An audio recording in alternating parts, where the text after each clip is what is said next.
ونذيرا بين يدي الساعة من يطع الله ورسوله فقد رشد ومن يعصهما فقد غوى أما بعد فقد قال الله تعالى في كلامه المجيد والفرقانه الحميد أعوذ بالله من الشيطان الرجيم بسم الله الرحمن الرحيم إن الذين آمنوا وعملوا الصالحات كانت لهم جنات الفردوس نزلا خالدين فيها لا يبغون عنها حولا قل لو كان البحر مدادا لكلمات كلمات ربي لنفد البحر قبل أن تنفد كلمات ربي ولو جئنا بمثله مددا قل إنما أنا بشر مثلكم يوحى إلي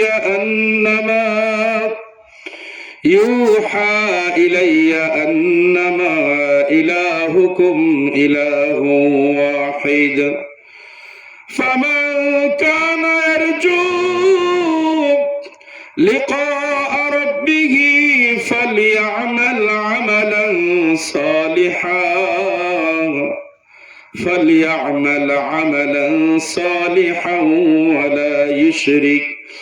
ولا يشرك بعبادة ربه أحدا إن الله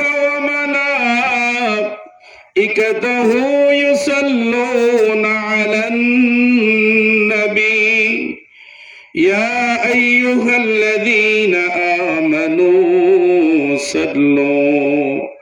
صلوا عليه وسلموا تسليما اللهم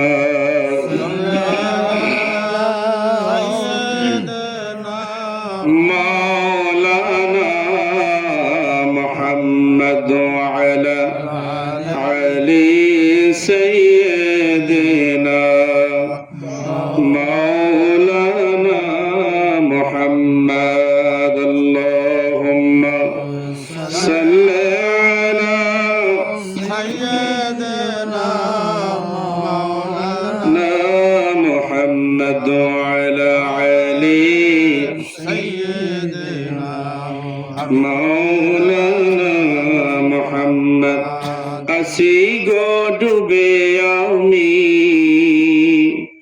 পাপেরি সাগরে না জানি কি হবে ওপারের হাসরে আসিগো ডুবে আমি পাপেরি সাগরে না জানি কি হবে ওপারের হাসরে মুসিবত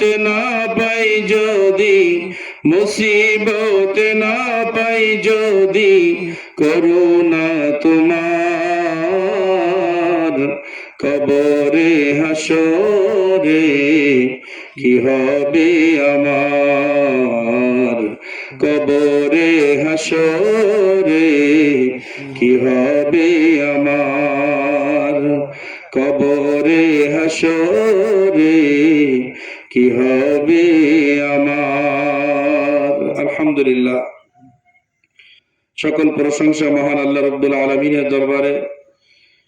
মহান আল্লাহ রাব্বুল আলামিন প্রতি বছরের ন্যায় এই বছরও আমার শ্রদ্ধেয় চাচাজান আলাউদ্দিন চাচা ওনার তত্ত্বাবধানে দীর্ঘ 1 বছর পরে ওনার পরিবার, সন্তান, আত্মীয় স্বজন, এলাকাবাসীকে একত্রে নিয়ে এই যে পবিত্র মাহফিল ঈদ মিলাদুন নবী সাল্লাল্লাহু আলাইহি ওয়াসাল্লামের মাহফিল সাজিয়েছেন, উক্ত মাহফিলের সম্মানিত সভাপতি সাহেব এবং ইতিপূর্বে যারা আলোচনা করেছেন হাফেজ মাওলানা জাহিদুর রহমান এবং হাফেজ মাওলানা আবু রায়হান, ওনারা আলোচনা করেছেন এবং নাতে মুস্তাফা সাল্লাল্লাহু আলাইহি ওয়াসাল্লাম যারা পেশ করেছেন।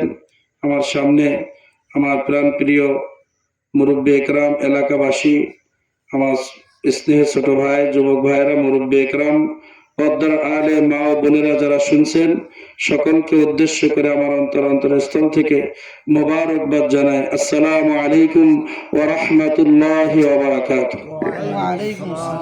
আপনারা সবাই ভালো আছেন? আলহামদুলিল্লাহ। যেটুকু সময় থাকবেন হাসি মুখে থাকবেন।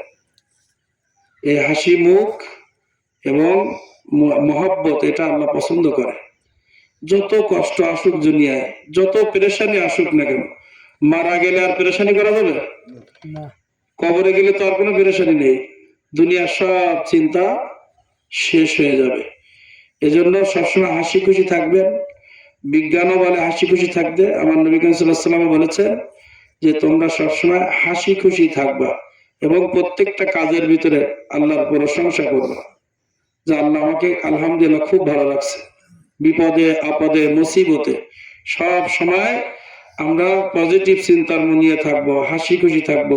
আমরা সকলে আরো একবার অন্তরের স্থল থেকে আল্লাহ রাব্বুল আলামিনের দরবারে আমরা শুকরিয়া আদায় করি। আলহামদুলিল্লাহ, আলহামদুলিল্লাহ। আমরা এই মাহফিলে আসতে পেরে খুশি না বেজার? লোক সংখ্যা অনেক কম মনে আছে। এবছর তো শামিয়ানা দেওয়া হয়েছে এবং ঠান্ডা অনেক কম। মাইক কিন্তু মোটেই ভালো না, আপনারা বুঝতে পারছেন। আমরা যেসব আলোচনা করি মাইক সব থেকে ভালো রাখা দরকার। মানে মাছের প্রাণ কি? পানি না? পানি ছাড়া মাছ বাঁচে না। আলোচনা এই সাউন্ড ছাড়া আলোচনা, মানে যে আলোচক তার গলা বাঁচে না। আলোচকের গলা বাঁচাতে গেলে মাইক সুন্দর লাগবে। এই যে মাইকের থেকে খালি গলায় কথা বললে ভালো হতো। এখন কেন এরকম হলো? কোনো জায়গায় তো এরকম হয় না।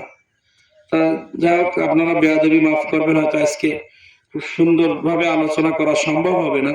তারপরে আমার চাচাজান অনেক মহব্বত করে এই মাহফিল সাজিয়েছেন। আমরা আমাদের জীবন পরিবর্তনের জন্য আমার নবী করিম সাল্লাল্লাহু আলাইহি ওয়াসাল্লামের শাফায়াত হাসরের ময়দানে যেন আল্লাহ তাআলা আমাদেরকে নসিব করেন, এজন্য মহব্বতের সাথে, খুলুসের সাথে, ইখলাসের সাথে আমরা কিছু সময় আলোচনা করব।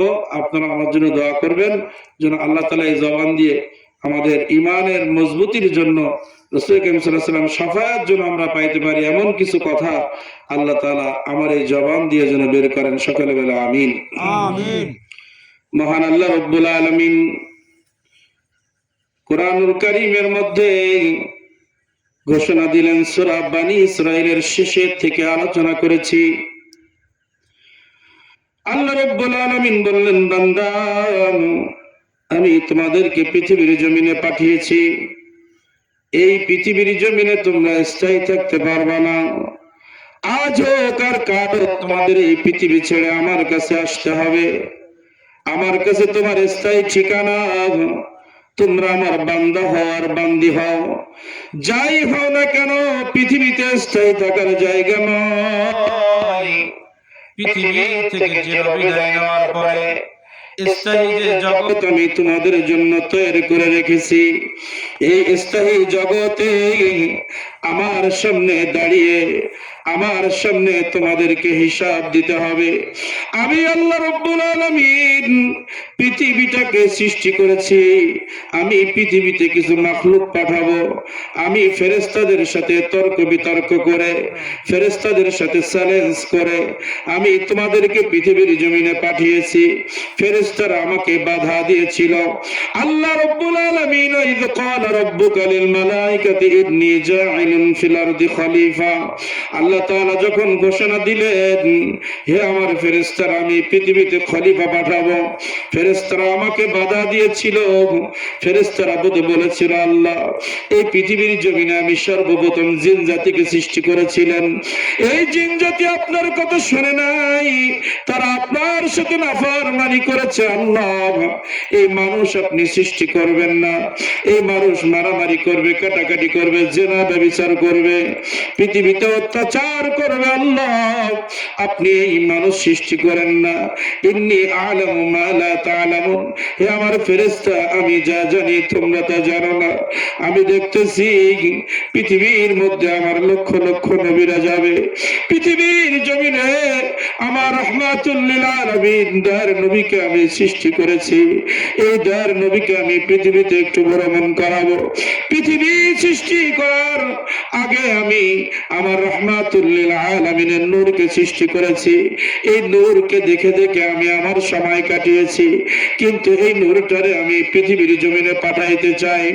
আমি আমার ভালোবাসার মানুষটাকে পৃথিবীর জমিনে ভ্রমণ করাইব, এজন্য পৃথিবী আমি সৃষ্টি করেছি। আমার বন্ধু পৃথিবীতে যাইবে, তোমরা যা জানো আমি যা জানি তোমরা তা জানো না। আমার লক্ষ লক্ষ নবী পৃথিবীতে যাবে, তারা আমার গোলামি করবে, তার অনুসারীরা আমার গোলামি করবে। এই পৃথিবীতে শয়তান, আমার প্রথম নবী আদম, তাকে সিজদা করতে বলেছিলাম, শয়তান সিজদা করে নাই। সিজদা না করে শয়তান আমার থেকে বিতাড়িত হয়েছে, সে আমার থেকে ওয়াদা নিয়েছে কিয়ামত পর্যন্ত হায়াত দিয়ে দিলাম, তার অর্থ লাগবে দিয়ে দিলাম, সেনাবাহিনী লাগবে দিয়ে দিলাম, তার অনেক পাওয়ার লাগবে আমি সব দিয়ে আমি চ্যালেঞ্জ করেছি আমার বান্দা পৃথিবীতে যাবে।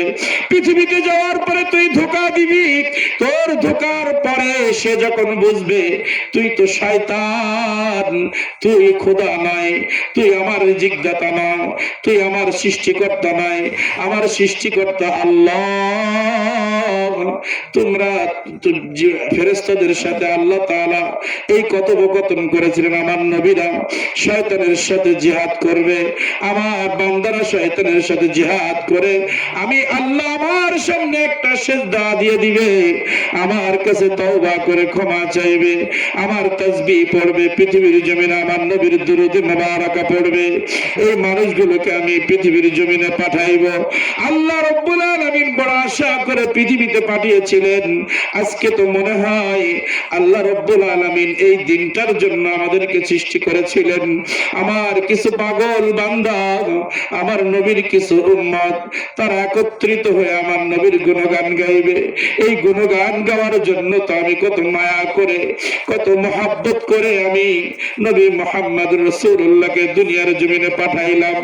ওরে পৃথিবীর জমিনের মানুষ, আমার নবীর উম্মতরা, তোমরা যারা দৌলতপুর বিলের জমিনে বসে আছো, তোমরা একটু চিন্তা করে দেখো, ঈসা নবী আমি আল্লাহ আমার কাছে কতবার দরখাস্ত করেছে, আল্লাহ তুমি আমাকে ইনজিল কিতাব দিয়েছো, তুমি আমাকে নবী বানিয়েছো, তুমি আমাকে অনেক ক্ষমতা দিয়েছো, অসুস্থ জিন্দা মানুষ, মুর্দা মানুষ জিন্দা হয়ে যায়, আমার হাতের ইশারায় মানুষের রোগ ভালো হয়ে যায়, এমন পাওয়ার তুমি আমাকে দিয়েছো, এতে আমার তৃপ্তি হয় না, আমার মন সান্ত্বনা পাইতো যদি নবী মুহাম্মদুর রাসূলুল্লাহর উম্মত বানাইতা।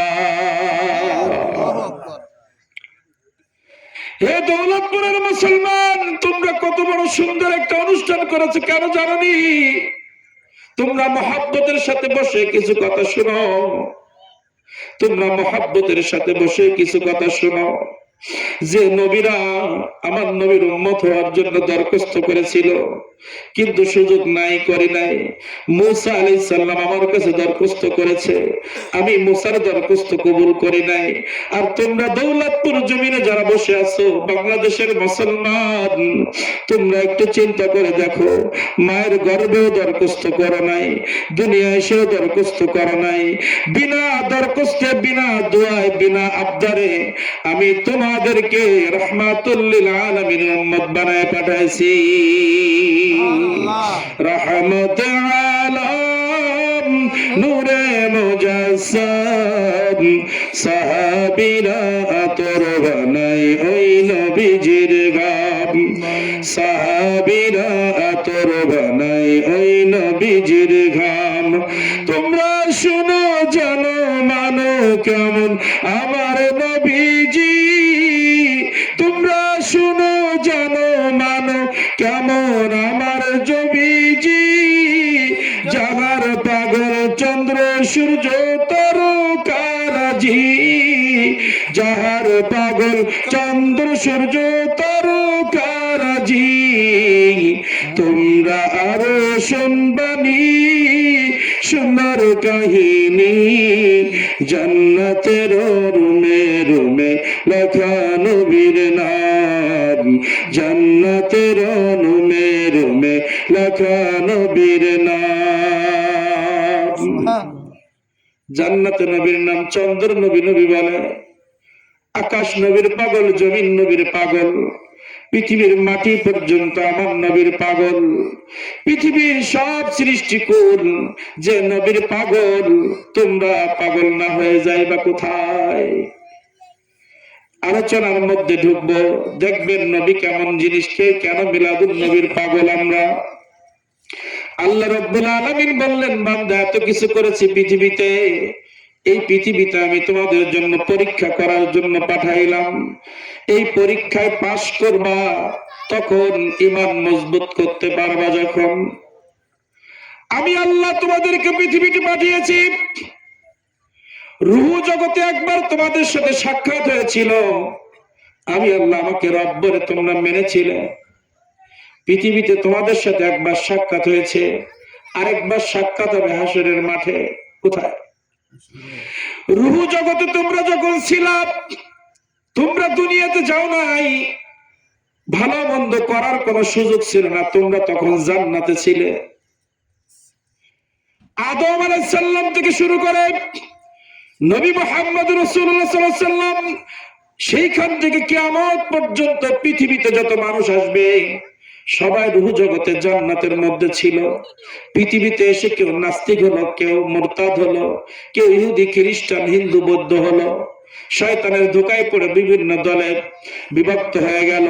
কিন্তু রূহ জগতে কিন্তু তোমরা খুব আরামে ছিলা, তোমার সাথে আমাদের সাক্ষাৎ হয়েছিল। এইখানে যারা বসে আছে, আদম আলাইহিস সালাম থেকে শুরু করে বর্তমান আজকের দিনের এই মুহূর্ত পর্যন্ত যত মানুষ পৃথিবীর থেকে চলে গিয়েছে, সবার সাথে আল্লাহ রূহ জগতে কথা হয়েছিল। বর্তমান এই মুহূর্ত পর্যন্ত সারা পৃথিবীতে আপনারা, আমরা সহ যত মানুষ বর্তমানে আছি, আমাদের সাথে রূহ জগতে আল্লাহর কথা হয়েছিল, দেখা হয়েছিল। আরেকটা বার দেখা হবে কোথায়? কিয়ামতের মাঠে। আল্লাহ তাআলা বলে, রূহ জগতে দেখা হয়েছিল, কোনো কাজ তোমাদেরকে দেই নাই, একটা মাত্র জবাবদিহি তোমাদের কাছ থেকে নিয়েছিলাম। আমি তোমাদের রব কিনা এটাই বলবা, এটাই তোমাদের আমল। রূহ জগতের মধ্যে তোমাদের একটাই আমল ছিল, আমার তাসবিহ পড়া। আর আমি যখন তোমাদের কাছে শুনেছি আমি তোমাদের রব কিনা, অ্যানসার আসবে রব্বি আল্লাহ, আপনি আমাদের রব। এই স্বীকৃতি দিয়ে তোমরা থাকলে সেখানে। এইবার পৃথিবীতে পাঠাবো, পৃথিবীতে পাঠানোর পর থেকে, দুনিয়া আসার পর থেকে কবরে যাওয়ার আগ পর্যন্ত 20 বছর, 30 বছর, 40 বছর, মা বোনরা খুব খেয়াল করে শুনবেন। দুনিয়ায় যখন যাইবা, দুনিয়ায় যাওয়ার পর থেকে শুরু করে কবরে যাওয়ার আগ পর্যন্ত কেউ বাঁচবে 20, 25, 50, 100, 150, 70, 60। এই যে বছরগুলো দুনিয়ার মধ্যে তোমাদের ঘোরার সুযোগ করে দিলাম, এই দুনিয়ার মধ্যে ওই যে বলেছিলে আমি তোমাদের রব, এই স্বীকৃতি সঠিক কিনা এটা পরীক্ষা করার জন্য আমি সিরিয়াল বাই সিরিয়াল সব রূহকে পৃথিবীতে পাঠাবো। তোমরা যে আমাদের রব বলেছিল আমাকে, এই রব বলে পৃথিবীতে আমাকে রব বলে তোমরা মানো কিনা, আমার গোলামি করো কিনা, এই জন্য ছোট্ট প্যাকেজ করে পৃথিবীতে দিলাম। যদি আমাকে রব মেনে ঈমান মজবুত করে আমার সাথে সাক্ষাৎ করো, রূহ জগতে যেমন আরামে ছিলে, কিয়ামতে বিচারের পরে আরামে থাকতে পারবা। আর পৃথিবীর জমিনে এসে আমি বাদে অন্য কারোর গোলামি যদি তুমি করে থাকো, কিয়ামতের মাঠে বিচারের পরে তোমাকে জাহান্নামে থাকা লাগবে। এর দলিল কি? যে আয়াতে কালিমা প্রথমেই পড়েছিলাম, সে আয়াতে কালিমার মধ্যে আস্তে আস্তে ঢুকে যাচ্ছি। আমি প্রথমেই কিছু আলোচনা করে আমার আলোচনার মধ্যে মিলাদুন নবী, নবীর শান এবং আমাদের জীবনের পরিবর্তন সবকিছু সম্পর্কে একটা প্যাকেজ আপনাদের সামনে তুলে ধরার চেষ্টা করব। সাউন্ড খারাপ হোক আর ভালো হোক, অসুবিধা নাই। আল্লাহ রাব্বুল আলামিন বলতেছেন, বান্দা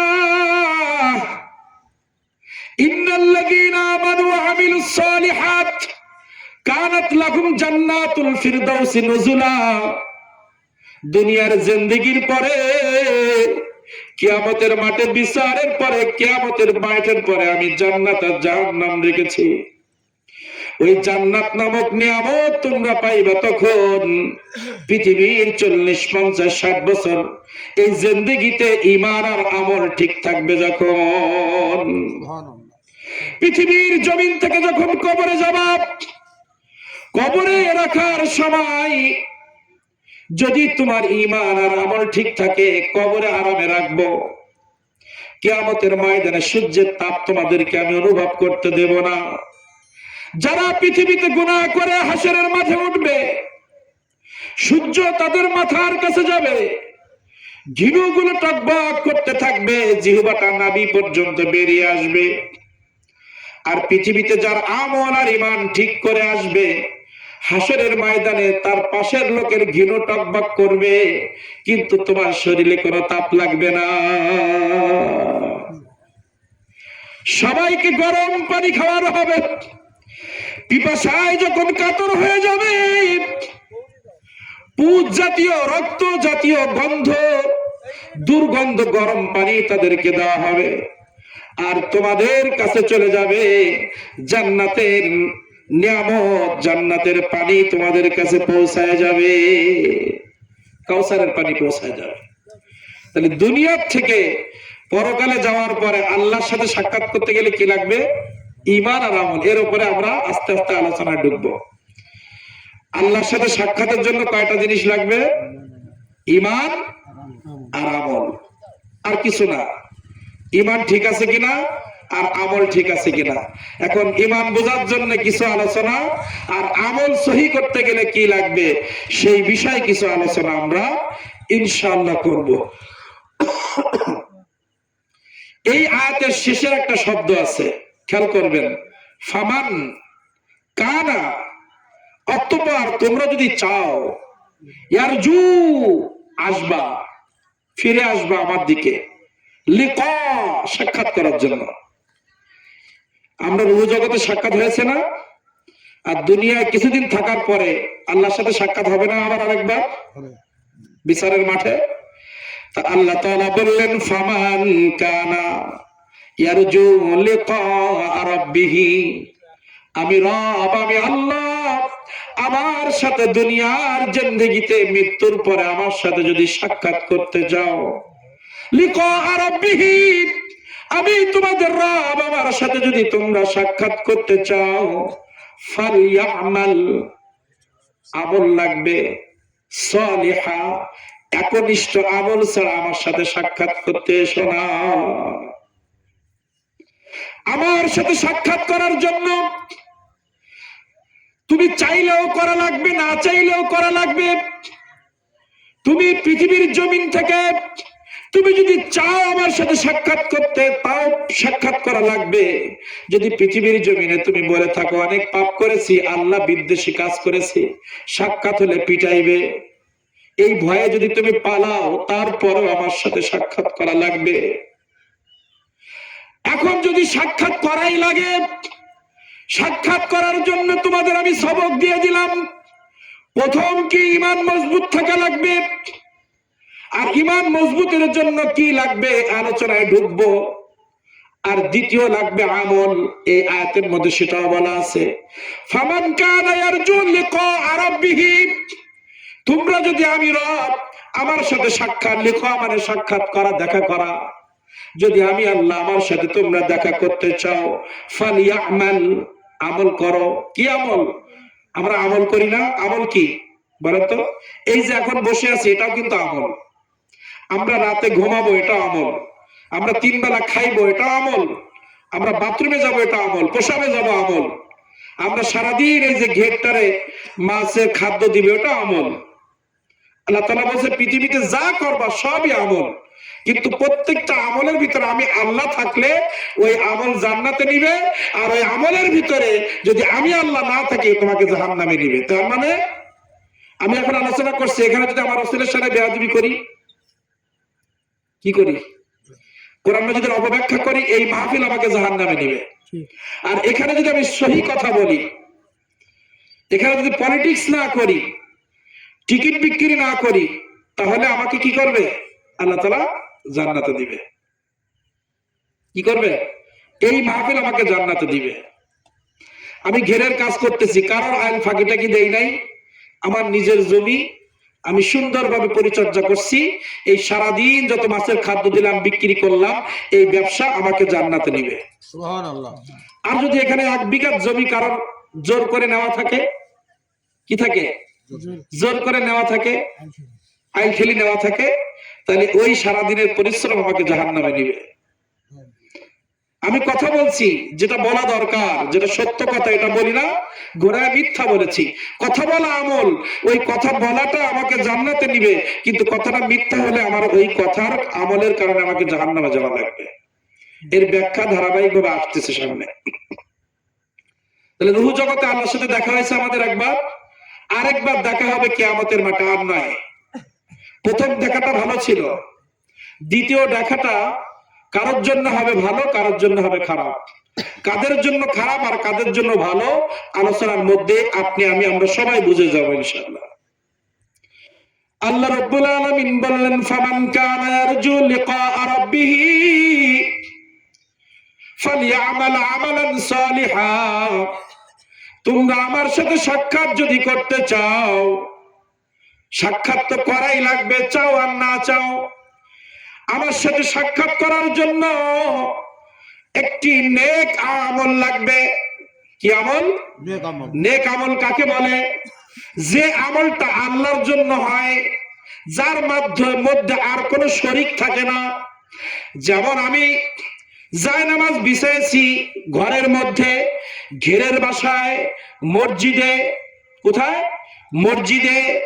এখন আমি নামাজ পড়তেছি, আমার উদ্দেশ্য হলো আমাকে নামাজি বলবে। কি বলবে? নামাজি। আমি যদি নামাজ না পড়ি, আমার সন্তান বলবে আমার বাবা নামাজ পড়ে না। আমার স্ত্রী পাড়ায় গল্প দিয়ে আমার স্বামী নামাজ পড়ে না।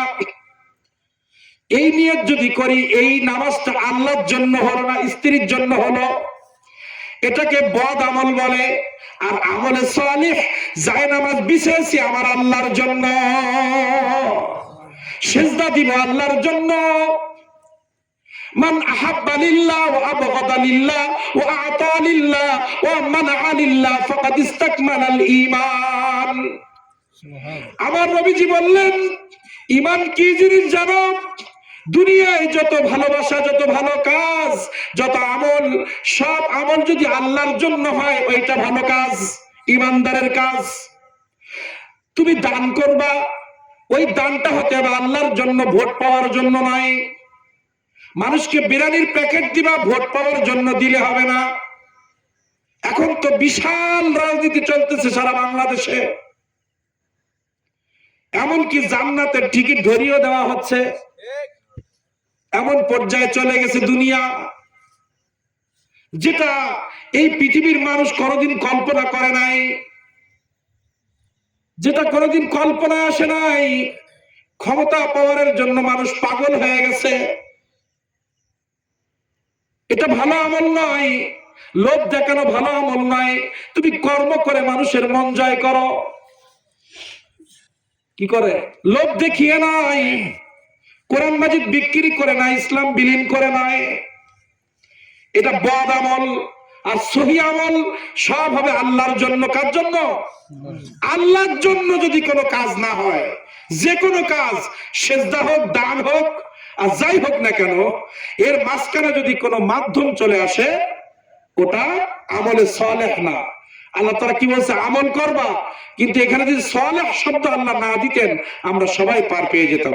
যে কোনো ভাবে নামাজ পড়লে হয়ে যেত, যে কোনো ভাবে একটু দান করতে পারলে হয়ে যেত, যে কোনো ভাবে একটু সারাদিন না খেয়ে রোজা রাখলে হয়ে যেত, যে কোনো ভাবে একটু ভাঙাচোরা গলা দিয়ে কোরআন মাজিদ কোন রকম পড়লে হয়ে যেত। সহি শুদ্ধ ভাবে কোরআন মাজিদ না পড়লে ওটা সহি তেলাওয়াত নয়, ওটা আল্লাহ নিবে না। ফেরেশতা ছেলে ছেলে আপনার বাড়ির চালে মেরে দিয়ে চলে যাবে। কিন্তু আপনি জানেন আমি এক খতম কোরআন শরীফ পড়েছি, কিন্তু ভুল হলে ওই আমলটা ছুড়ে দিয়ে ফেরেশতা চলে যাবে, নিয়ে যাবেন আল্লাহর কাছে। এজন্য আল্লাহ তাআলা বললেন, তোমার আমলটা করবা, কিন্তু আমলটা আমলে সালেহ হতে হবে, নেক আমল। আর নেক আমলের ব্যাপারে আমার নবীজির বক্তব্য বললাম, মান আহাব্বা লিল্লাহ ওয়া আবগাদা লিল্লাহ ওয়া আতা লিল্লাহ ওয়া মানা লিল্লাহ। তুমি মানুষকে দান করবা আল্লাহর জন্য, দান থেকে বিরত থাকবা সেটাও আল্লাহর জন্য। তুমি মানুষকে ভালোবাসবা আল্লাহর জন্য, মানুষকে ঘৃণা করবা আল্লাহর জন্য, মানুষকে খাওয়াবা আল্লাহর জন্য, খাওয়ানো থেকে বিরত থাকবা আল্লাহর জন্য। তাহলে ভালোবাসাও যায়, আবার ঘৃণাও করা যায়, দান করাও যায়, দান করা থেকে বিরত থাকা যায়। আপনার মসজিদের জন্য নিতে আসছে, এটা আল্লাহ খুশি হবে, দিবেন। মন্দিরের জন্য আসলে দেওয়া যাবে মুসলমান? গানের অনুষ্ঠানের জন্য, নাচের অনুষ্ঠানের জন্য, তাহলে কেন মানা করেছে বুঝতে পেরেছি। আল্লাহ রাসূল বলছে দান করা যায়, আবার দান থেকে বিরত থাকা, দুইটাই আল্লাহর জন্য হতে হবে। মন্দিরে টাকা, গানের অনুষ্ঠানে টাকা নিতে আসলে দেবো না কেন? না দিলে আমার আল্লাহ খুশি হবে তাই।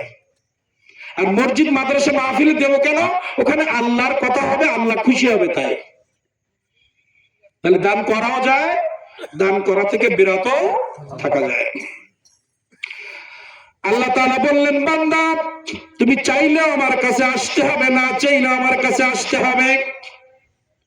ওয়ালা ইউআখিরুল্লাহু ওয়ালা ইউআখিরুল্লাহু নাফসান, প্রত্যেক শব্দ খেয়াল করবেন, তাহকিক করে করে কথা বলছি, কিন্তু প্রত্যেক শব্দের অর্থ জানবেন।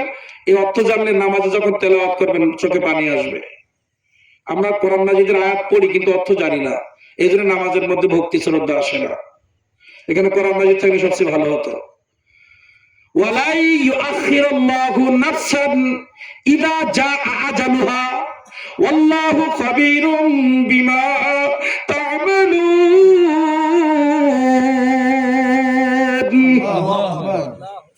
আল্লাহকে খুশি করেন, আরেক জোরে বলেন আল্লাহু আকবার, আল্লাহু আকবার, আল্লাহু আকবার। আল্লাহ রাব্বুল আলামিন বললেন, বান্দা তুমি চাইলেও আমার সাথে দেখা করতে হবে, না চাইলেও দেখা করতে হবে। কারণ কি? ওয়ালাই ইউআখির, যখন শেষ হয়ে যাবে, নাফসান, তোমার নফসের ডেট। আমাদের প্রত্যেকের এর ভিতরে একটা প্রাণ আছে না, রূহ আছে কিনা? এই রূহটা দুই ভাবে বের হয়, এটাও আজ করবো আজকে। আপনারা যদি শোনেন, আপনারা যদি শোনেন, রূহ দুই ভাবে বের হয়, বেরোনোর সিস্টেম দুইটা আমার নবীজি বলেছেন, সেটাও বলবো। যদি আপনারা শুনবেন, শুনবেন কথা, যে কথা বলেন ইয়েস নো বলেন তাহলে হবে।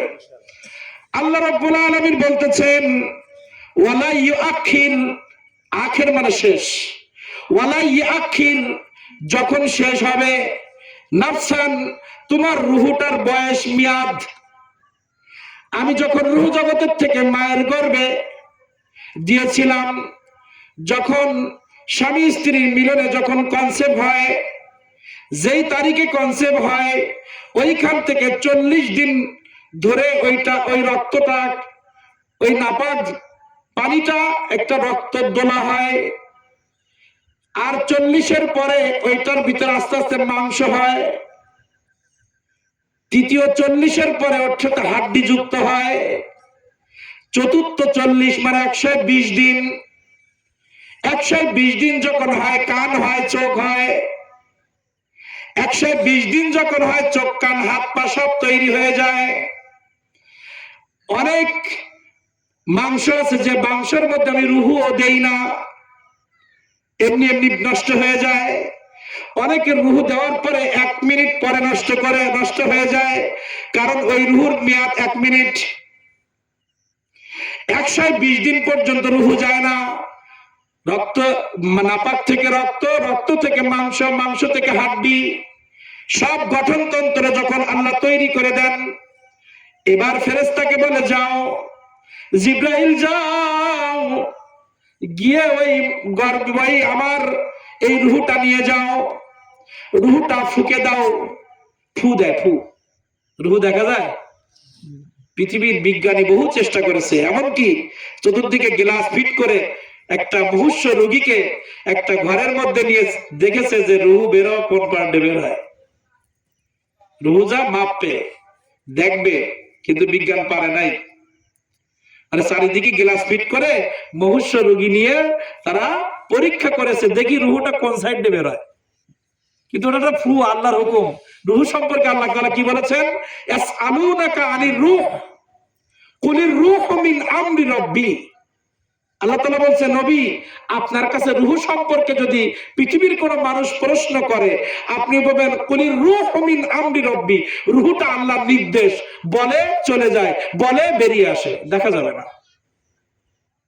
ওটা কোনো দেখার বস্তু নয়। কেউ বলে মাথায় থাকে, বুকে থাকে, না, ও যে কোথায় থাকে আল্লাহই ভালো জানে। ওটা একটা আদেশ, আল্লাহর আদেশ, হবে, বেরোয় যাবে, এটাই রুহু। তা এই রুহুটার একটা মেয়াদ আছে। আসমান থেকে, রুহু জগৎ থেকে যখন জিব্রাইল নিয়ে আসে, দেখবেন অনেক বাচ্চা আছে নড়াচড়ার আগেই নষ্ট হয়, তার মানে রুহু যায় নাই। 120 দিন হলে রুহু যায় না। ঠিক 120 দিনের মাথায় দেখবেন হঠাৎ করে বলে আমার জন্য পেটের মধ্যে কিছু একটা নড়াচড়া করতেছে। পরীক্ষা করবেন, যাদের সন্তান যাবে দিন গুনবেন, গুনে দেখবেন ঠিক 120 দিনের পরে যে কোনো একটা মুহূর্ত, ধরো আজকে সকাল 10টায় 120 দিন হয়েছে, দেখবেন 11টা 12টার দিকে একটু ঘোরা, ওই রুহু যাওয়ার পরে ওই শরীরটা একটু নাড়াচড়া করে। তখন মা বুঝতে পারে যে কিছু একটা গেছে, এর আগ পর্যন্ত বুঝতে পারে না। 120 দিনের আগে কোনো ডাক্তারও বলতে পারবে না যে বাচ্চা হবে কিনা হবে। রুহু যাওয়ার আগে নষ্ট হয়। আর রুহু যাওয়ার পরের থেকে ওখানে মেয়াদ 4টা জিনিস দেওয়া হয়। কি জিনিস? রুহু যখন 120 দিন পরে জিবরাইল সালাম ফুকে দেন, ফু চলে যাবে, নাড়াচাড়া করবে, ওই সময় 4টা জিনিস আল্লাহর তরফ থেকে রুহুর মধ্যে ওই সন্তানকে দেওয়া জানানো হয়। কবে মরবে, রিজিক কি হবে, হ্যাঁ, কবে মারা যাবে, রিজিক কি হবে, তার তাকদিরে কি আছে, তাকদিরও সেখানে লিপিবদ্ধ করা হয়। এই জন্য দেখবেন রুহু যাওয়ার 1 মিনিট পরে অনেকে মারা যায়, 1 ঘন্টা পরে মারা যায়, 1 দিন পরে মারা যায়, 10 দিন পরে মারা যায়, 10 বছর পরে মারা যায়, 20 বছর পরে মারা যায়। মানে রুহু দেওয়ার সময় ওর মৃত্যুর ডেটটাও জিব্রাইল জানিয়ে যায়।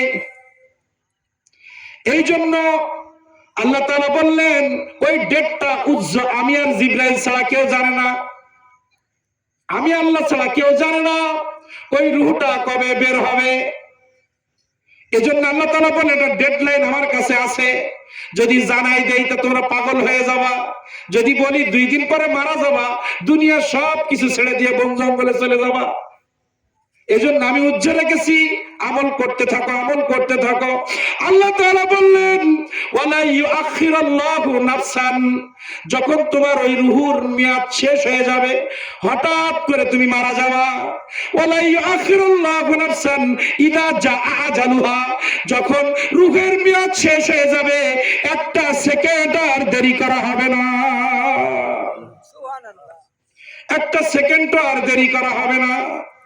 তুমি ঘরের বাসায় ঘুমিয়ে আছো, সকালে দেখবা লাশ। তুমি গাড়িতে চলতেছো, হঠাৎ করে দেখবা, তুমি জানো না, হঠাৎ করে দেখবা রোডের মধ্যে অ্যাক্সিডেন্ট হয়ে তুমি লাশ। কারণ ওই গাড়িতে যখন তুমি বসেছো ওই সময় তোমার মেয়াদ শেষ হয়ে গেছে। ওয়ালা ইউআখিরুল্লাহু নাফসান, তোমার এই রূহের মেয়াদ যেদিন যে সময়, সেটা যদি জুমার নামাজ পড়তে যাওয়ার সময় লেখা থাকে তুমি জুমার মসজিদ পর্যন্ত পৌঁছাতে পারবে না। তুমি ঢাকায় রওনা দিয়েছো আজকে সকাল 7টার গাড়িতে, 9টার সময় তোমার রূহের মেয়াদ যদি শেষ হয়ে থাকে, ওই 9টার সময় তুমি যেখানেই থাকবা সেখানেই গাড়ি অ্যাক্সিডেন্ট হবে। ওই রূহের মেয়াদ যেখানেই থাকবে সেখানে স্টক করে তুমি মারা যাবা। ডাক্তার তোমাকে বলেছে কোনো রোগ নাই। আজকে ধরেন আমি সকালে আমার সমস্ত বডি চেক আপ করেছি, ডাক্তার বলল হুজুর তোমার কোনো রোগ নাই। আমি আস্তে আস্তে বাড়ি আসলাম, কিন্তু রাত 8টার সময় আমার রূহের মেয়াদ শেষ। হঠাৎ করে দেখবেন মাথা যন্ত্রণা শুরু হয়ে যাবে, মাথা ঘোরাবে। হঠাৎ জীবনে কোনোদিন ডায়াবেটিসের 6-এর উপরে ওঠে নাই, ওই সময় হঠাৎ দেখবে 18 থেকে 20 হয়ে গেছে, মারা গেছে। আল্লাহ তাআলা যখন আপনাকে আমাকে মৃত্যু দিবে, একেবারে সুস্থ মানুষ 1 সেকেন্ডের ভিতরে রোগ ঢোকায় আমার উঠায় নেবে। 1 সেকেন্ডের ভিতরে ড্রাইভার যখন গাড়ি চালায় সে কি অ্যাক্সিডেন্ট করতে চায়? অনেক গাড়ি অ্যাক্সিডেন্ট করতে ড্রাইভারও মারা যায়। যারা লঞ্চ চালায় তারা কি চায় যে সাগরের ওই ঢেউয়ে আমার লঞ্চটা ডুবে যাক? চায় কেউ? কেউ কি সহজে মরতে চায়? আমরা যখন বাইক চালাই আমরা কি মরতে চাই? কেউ চাই না। কিন্তু যখন আমার মৃত্যুর ডেট এসে যাবে, আমি এমনি 90 উঠাবো, আমি 100 কিলোমিটার উঠাবো, আর 40 যাচ্ছি, ট্রাক পিছন দিক থেকে চাপা দিয়ে চলে যাবে। আপনি আমি মনে করি ও 80-90 চালায় বান্দরের মতো, শয়তানের মতো, এজন্য অ্যাক্সিডেন্ট করছে, পা ভেঙে গেছে। আমি তো সারা জীবন 40 চালাই, তো 40 চাপাই তোমার চাপা দিয়ে মারলো কে? এটা কোনো কথা নয়। মেয়াদ শেষ হলে পৃথিবীতে 1টা সেকেন্ড আল্লাহ তাআলা আপনাকে আমাকে রাখবে না বাবা। কিন্তু আজকে আমরা যারা এখানে এসেছি, আমরা কেউ তো জানি না আমাদের রূহের মেয়াদ কখন শেষ হবে। আমাদের রূহের মেয়াদ আজকে রাতেও শেষ হতে পারে, কালকেও শেষ হতে পারে। এই জন্য সবাইকে অনুরোধ করি, পায়ে ধরে বাবা, মা বোনরা সকলকে বলি, আপনার আমার রূহের মেয়াদ কখন শেষ হবে আমরা কেউ জানি না। আজকে মাহফিল থেকে তওবা করে আল্লাহর কাছে আত্মসমর্পণ করে সমস্ত গুনার কাজগুলো ছেড়ে দিব। আল্লাহকে বলবো, আল্লাহ জীবনে যত গুনাহ করেছি তুমি মাফ করে দাও। যতদিন হায়াত থাকবে আল্লাহ আমি জেনে না জেনে কোনো গুনার কাজ করব না। তওবা করার সুযোগ তো নাও হতে পারে বাবা, তওবা করার সুযোগ আমাদের নাও হতে পারে। আল্লাহ তাআলা বললেন, কুল ইন্নাল মাউতাল্লাযী তাফিররুনা মিনহু ফাইন্নাহু মুলাকীকুম সুম্মা তুরাদ্দুন ইলা আলিমিল গায়বি ওয়াশ শাহাদাতি ফায়ুনাব্বিউকুম বিমা কুনতুম তা'মালুন। কুল, হে নবী আপনি বলেন, আপনি পৃথিবীবাসীকে বলেন, কিয়ামত পর্যন্ত পৃথিবীতে আপনার উম্মত যারা আসবে আপনি সবাইকে জানিয়ে দিন। কুল, আল্লাহ নির্দেশ করলেন আপনি বলেন, কুল ইন্নাল, নিশ্চয়, ইন্নাল মাউতা, নিশ্চয় মৃত্যু, কুল ইন্নাল মাউতাল্লাযী তাফিররুনা, কোন ব্যক্তি যদি মৃত্যু থেকে পালাতে চায়, ডাক্তার বলেছে তোমার মৃত্যু হবে, সরকার বলেছে তোকে গুলি করে মারা হবে, বিভিন্ন ভাবে আমাকে হুমকি ধামকি দেওয়া হয় তোমাকে মারা হবে, আমি আমার জীবন বাঁচানোর জন্য বাংলাদেশ থেকে পাসপোর্ট করে ইন্ডিয়ায় চলে গেলাম, বাংলাদেশ সরকার আমাকে ফাঁসির হুকুম দিয়েছে, আমি বাঁচার জন্য আমেরিকায় চলে গেলাম, আমার গ্রামের মানুষ, আমি জিনা করেছি, মানুষ পাইলে আমাকে জুতো পিটা করবে, আমাকে হত্যা করবে, এই জন্য ভয়ে আমি ইন্ডিয়ায় পালিয়ে গেলাম, বাংলাদেশের সম্পদ চুরি করেছি, ধরতে পারলে মানুষ আমাকে পিটাবে, এই জন্য আমি ভারতে চলে গেলাম। এই যারা মৃত্যু থেকে পালাতে চায় আল্লাহ রাব্বুল আলামিন তাদেরকে আমার নবীকে বলতে বললেন, কুল, হে নবী আপনি বলেন, ইন্নাল মাউতাল্লাযী, নিশ্চয় মৃত্যু থেকে, তাফিররুনা, যারা পালিয়ে যেতে চায়, যারা পালিয়ে যেতে চায় যে অমুক ঘরে গেলে, অমুক দেশে গেলে আমাকে কেউ মারতে পারবে না, তারা পালিয়ে পাহাড়ের গুহায় গিয়ে ঘর বানিয়ে থাকে, মনে করে এই পাহাড়ে থাকলে আমাকে কেউ ধরতে পারবে না। সমুদ্রের মাঝখানে গিয়ে পালায়, এখানে গেলে কেউ ধরতে পারবে না। চাঁদের মধ্যে বাড়ি বানিয়ে সেখানে গিয়ে থাকবে, চিন্তা করছে পৃথিবীর কেউ তাকে ধরতে পারবে না। আল্লাহ রাব্বুল আলামিন বললেন, হে নবী আপনি বলে দিন, কুল ইন্নাল মাউতাল্লাযী তাফিরুনা মিনহু ফাইন্নাহু মুলাকিকুম। মুলাক মানে সাক্ষাৎ করা, মুলাকাত করা। আমরা বলি না আসলে একটু মুলাকাত করি, এই মুলাকাত হচ্ছে আরবি শব্দ, এর অর্থ সাক্ষাৎ করা। আল্লাহ রাব্বুল আলামিন বলতেছেন, হে নবী পৃথিবীর সবাইকে আপনি জানিয়ে দিন, মৃত্যু থেকে কেউ যদি বিভিন্ন জায়গায় পালিয়ে যেতে চায়, মুলাকিকুম, মৃত্যু তার সাথে সাক্ষাৎ করবে, এটা অবশ্যই ঘটবে, নিশ্চয়ই ঘটবে, পালিয়ে বাঁচতে পারবে না। যেখানেই যাক, ডেট শেষ, রুহের মেয়াদ শেষ, মৃত্যু আপনার আমার সাথে সাক্ষাৎ করবে না। কার কথা? আল্লাহ তাআলার কথা। মৃত্যু সাক্ষাৎ করবে। সুম্মা তুরাদ্দুনা ইলা আলিমিল গায়বি ওয়াশ শাহাদা। আল্লাহ তাআলা বলছে 10 বছর 20 বছর 50 বছর দুনিয়ায় বহু বাহাদুরি করেছে, আমার নাফরমানি করেছে। সুম্মা তুরাদ্দুনা ইলা আলিমিল গায়বি ওয়াশ শাহাদা। ওর অন্তরে কি বলতো এটাও নোট করা আছে, ও মুখে কি বলতো এটাও নোট করা আছে, ওর বাহ্যিক সৌরাতে কি ছিল সেটাও নোট করা, ওর অন্তরের উদ্দেশ্য কি ছিল সেটাও নোট করা আছে। ফায়ুনাব্বিউকুম, আমি আল্লাহ বর্ণনা করব, এই আমার বান্দা নমরুদ ফিরাউন থেকে শুরু করে পৃথিবীর যত জালেম ছিল, কিয়ামত পর্যন্ত পৃথিবীতে যত জালেম আসবে, কিয়ামত পর্যন্ত পৃথিবীতে যত ওলি আল্লাহ আসবে, কিয়ামত পর্যন্ত পৃথিবীতে যত আলেম আসবে, সবার সম্পর্কে বক্তৃতা আল্লাহ হাসরের মাঠে দিবে। আল্লাহ তাআলা বলতেছেন, আদম তুমিও পৃথিবীতে বক্তৃতা দিয়েছো, মূসা তুমিও বক্তৃতা দিয়েছো, ফিরাউন তুইও বক্তৃতা দিয়েছিস, নমরুদ তুইও বক্তৃতা দিয়েছিস, পৃথিবীর জমিনে সবাই তোমরা বক্তৃতা করেছো, কিন্তু হাসরের মাঠে সবার জবান স্টপ করে দেওয়া হবে। আলিয়াউমা নাখতিমু আলা আফওয়াহিহিম, মুখের কথা বলেছে, এই জবান দিয়ে পৃথিবীতে যা ইচ্ছা তাই বলেছিস, যাকে খুশি নিয়ে গীবত করেছিস, যাকে খুশি তাকে এই জবানে বলে ফাঁসি দিয়েছিস, অন্যায় করেছিস, জুলুম করেছিস, প্রথমেই জবান স্টপ করে দিব। আলিয়াউমা নাখতিমু, বন্ধ করে দিব। আলিয়াউমা মানে আজকে হাসরের মাঠ। হাসরের মাঠ সম্পর্কে আল্লাহ তাআলা আরবিতে কোরআন মাজিদে সূরা ইয়াসিনের মধ্যে বলেছেন, আলিয়াউমা আজকে নাখতিম, বন্ধ করে দিব, আফওয়াহিহিম, দুইটা ঠোঁট নাড়াইতে পারবি না, আজকে কথা চলবে আমি আল্লাহ আমার। পৃথিবীতে বহু বক্তৃতা হয়েছে আমার কোরআন মাজিদ নিয়ে। তোরা মুসলমান দাবি করে, তোরা ইসলাম মুসলমান দাবি করে ইসলামের নামে কোরআন নিয়ে বহু বক্তৃতা দিয়েছ।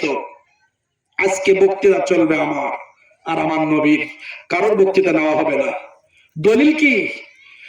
আমরা আদম আলাইহিস সালামের উম্মত সহ আমরা সবাই কিয়ামতের মাঠে যখন আদম আলাইহিস সালামের কাছে বলবো, হে আদি পিতা আদম, তুমি তো প্রথম আল্লাহর সৃষ্টি পৃথিবীর জমিনে, তোমাকে আল্লাহ অনেক ভালোবাসে। হে আদম, দলিল দিচ্ছে, দলিল আল্লাহ আল্লাহ রাসূল ছাড়া কারোর জবানে কথা ওই দিন চলবে না। আল্লাহ তাআলা বসবেন আরশে আজিমে, আর আমার নবীকে বলবে আপনি বক্তৃতা করেন। আপনার বক্তৃতায় যার পক্ষে যাবে সে জান্নাত, আপনার বক্তৃতা যার বিপক্ষে যাবে সে জাহান্নাম। আপনি সিলেক্টেড করবেন কে জান্নাতে যাবে আর কে জাহান্নামে যাবে। আমার নবী ওই দিন আল্লাহ স্টপ থাকবেন, সমস্ত মানুষের জবান নাখতিম, বন্ধ করে দিবেন, একজনকে কথা বলার অনুমতি দিবেন, তিনি হচ্ছে জনাবে মুহাম্মদ রাসূলুল্লাহ। এর দলিল কি? একটা হাদিস থেকে দলিল দেই আর কোরআন মাজিদ থেকে দলিল দিব। আল্লাহ রাব্বুল আলামিন বলতেছেন, ইয়া আইয়ুহান নাবিয়্যু ইন্না আরসালনাকা শাহিদাও ওয়া মুবাশশিরাও ওয়া নাযীরা। আল্লাহ তাআলা বললেন, হে মুহাম্মদ রাসূলুল্লাহ, আপনাকে আমি পৃথিবীতে পাঠিয়েছি শাহিদা, বক্তৃতা দেওয়ার জন্য, সাক্ষ্য দেওয়ার জন্য, বাশির নাজির। বাশির মানে কে জান্নাতে যাবে, আর নাজির মানে জাহান্নাম। জান্নাত আর জাহান্নাম আপনার কাছে। হাসরের ময়দানে আপনি বলবেন কে জান্নাতে যাবে কে জাহান্নামে যাবে, সাক্ষী আপনি। আর যে সাক্ষী দেয় সে তো বক্তৃতা দেয় নাকি? ধরেন আমি আসামি, আমার পক্ষে সাক্ষী দেয় উকিল না, বা আমার পাশে যারা থাকে যে না ও চুরি করে নাই, আমি কথা বললে কি জজ সাহেব নিবে?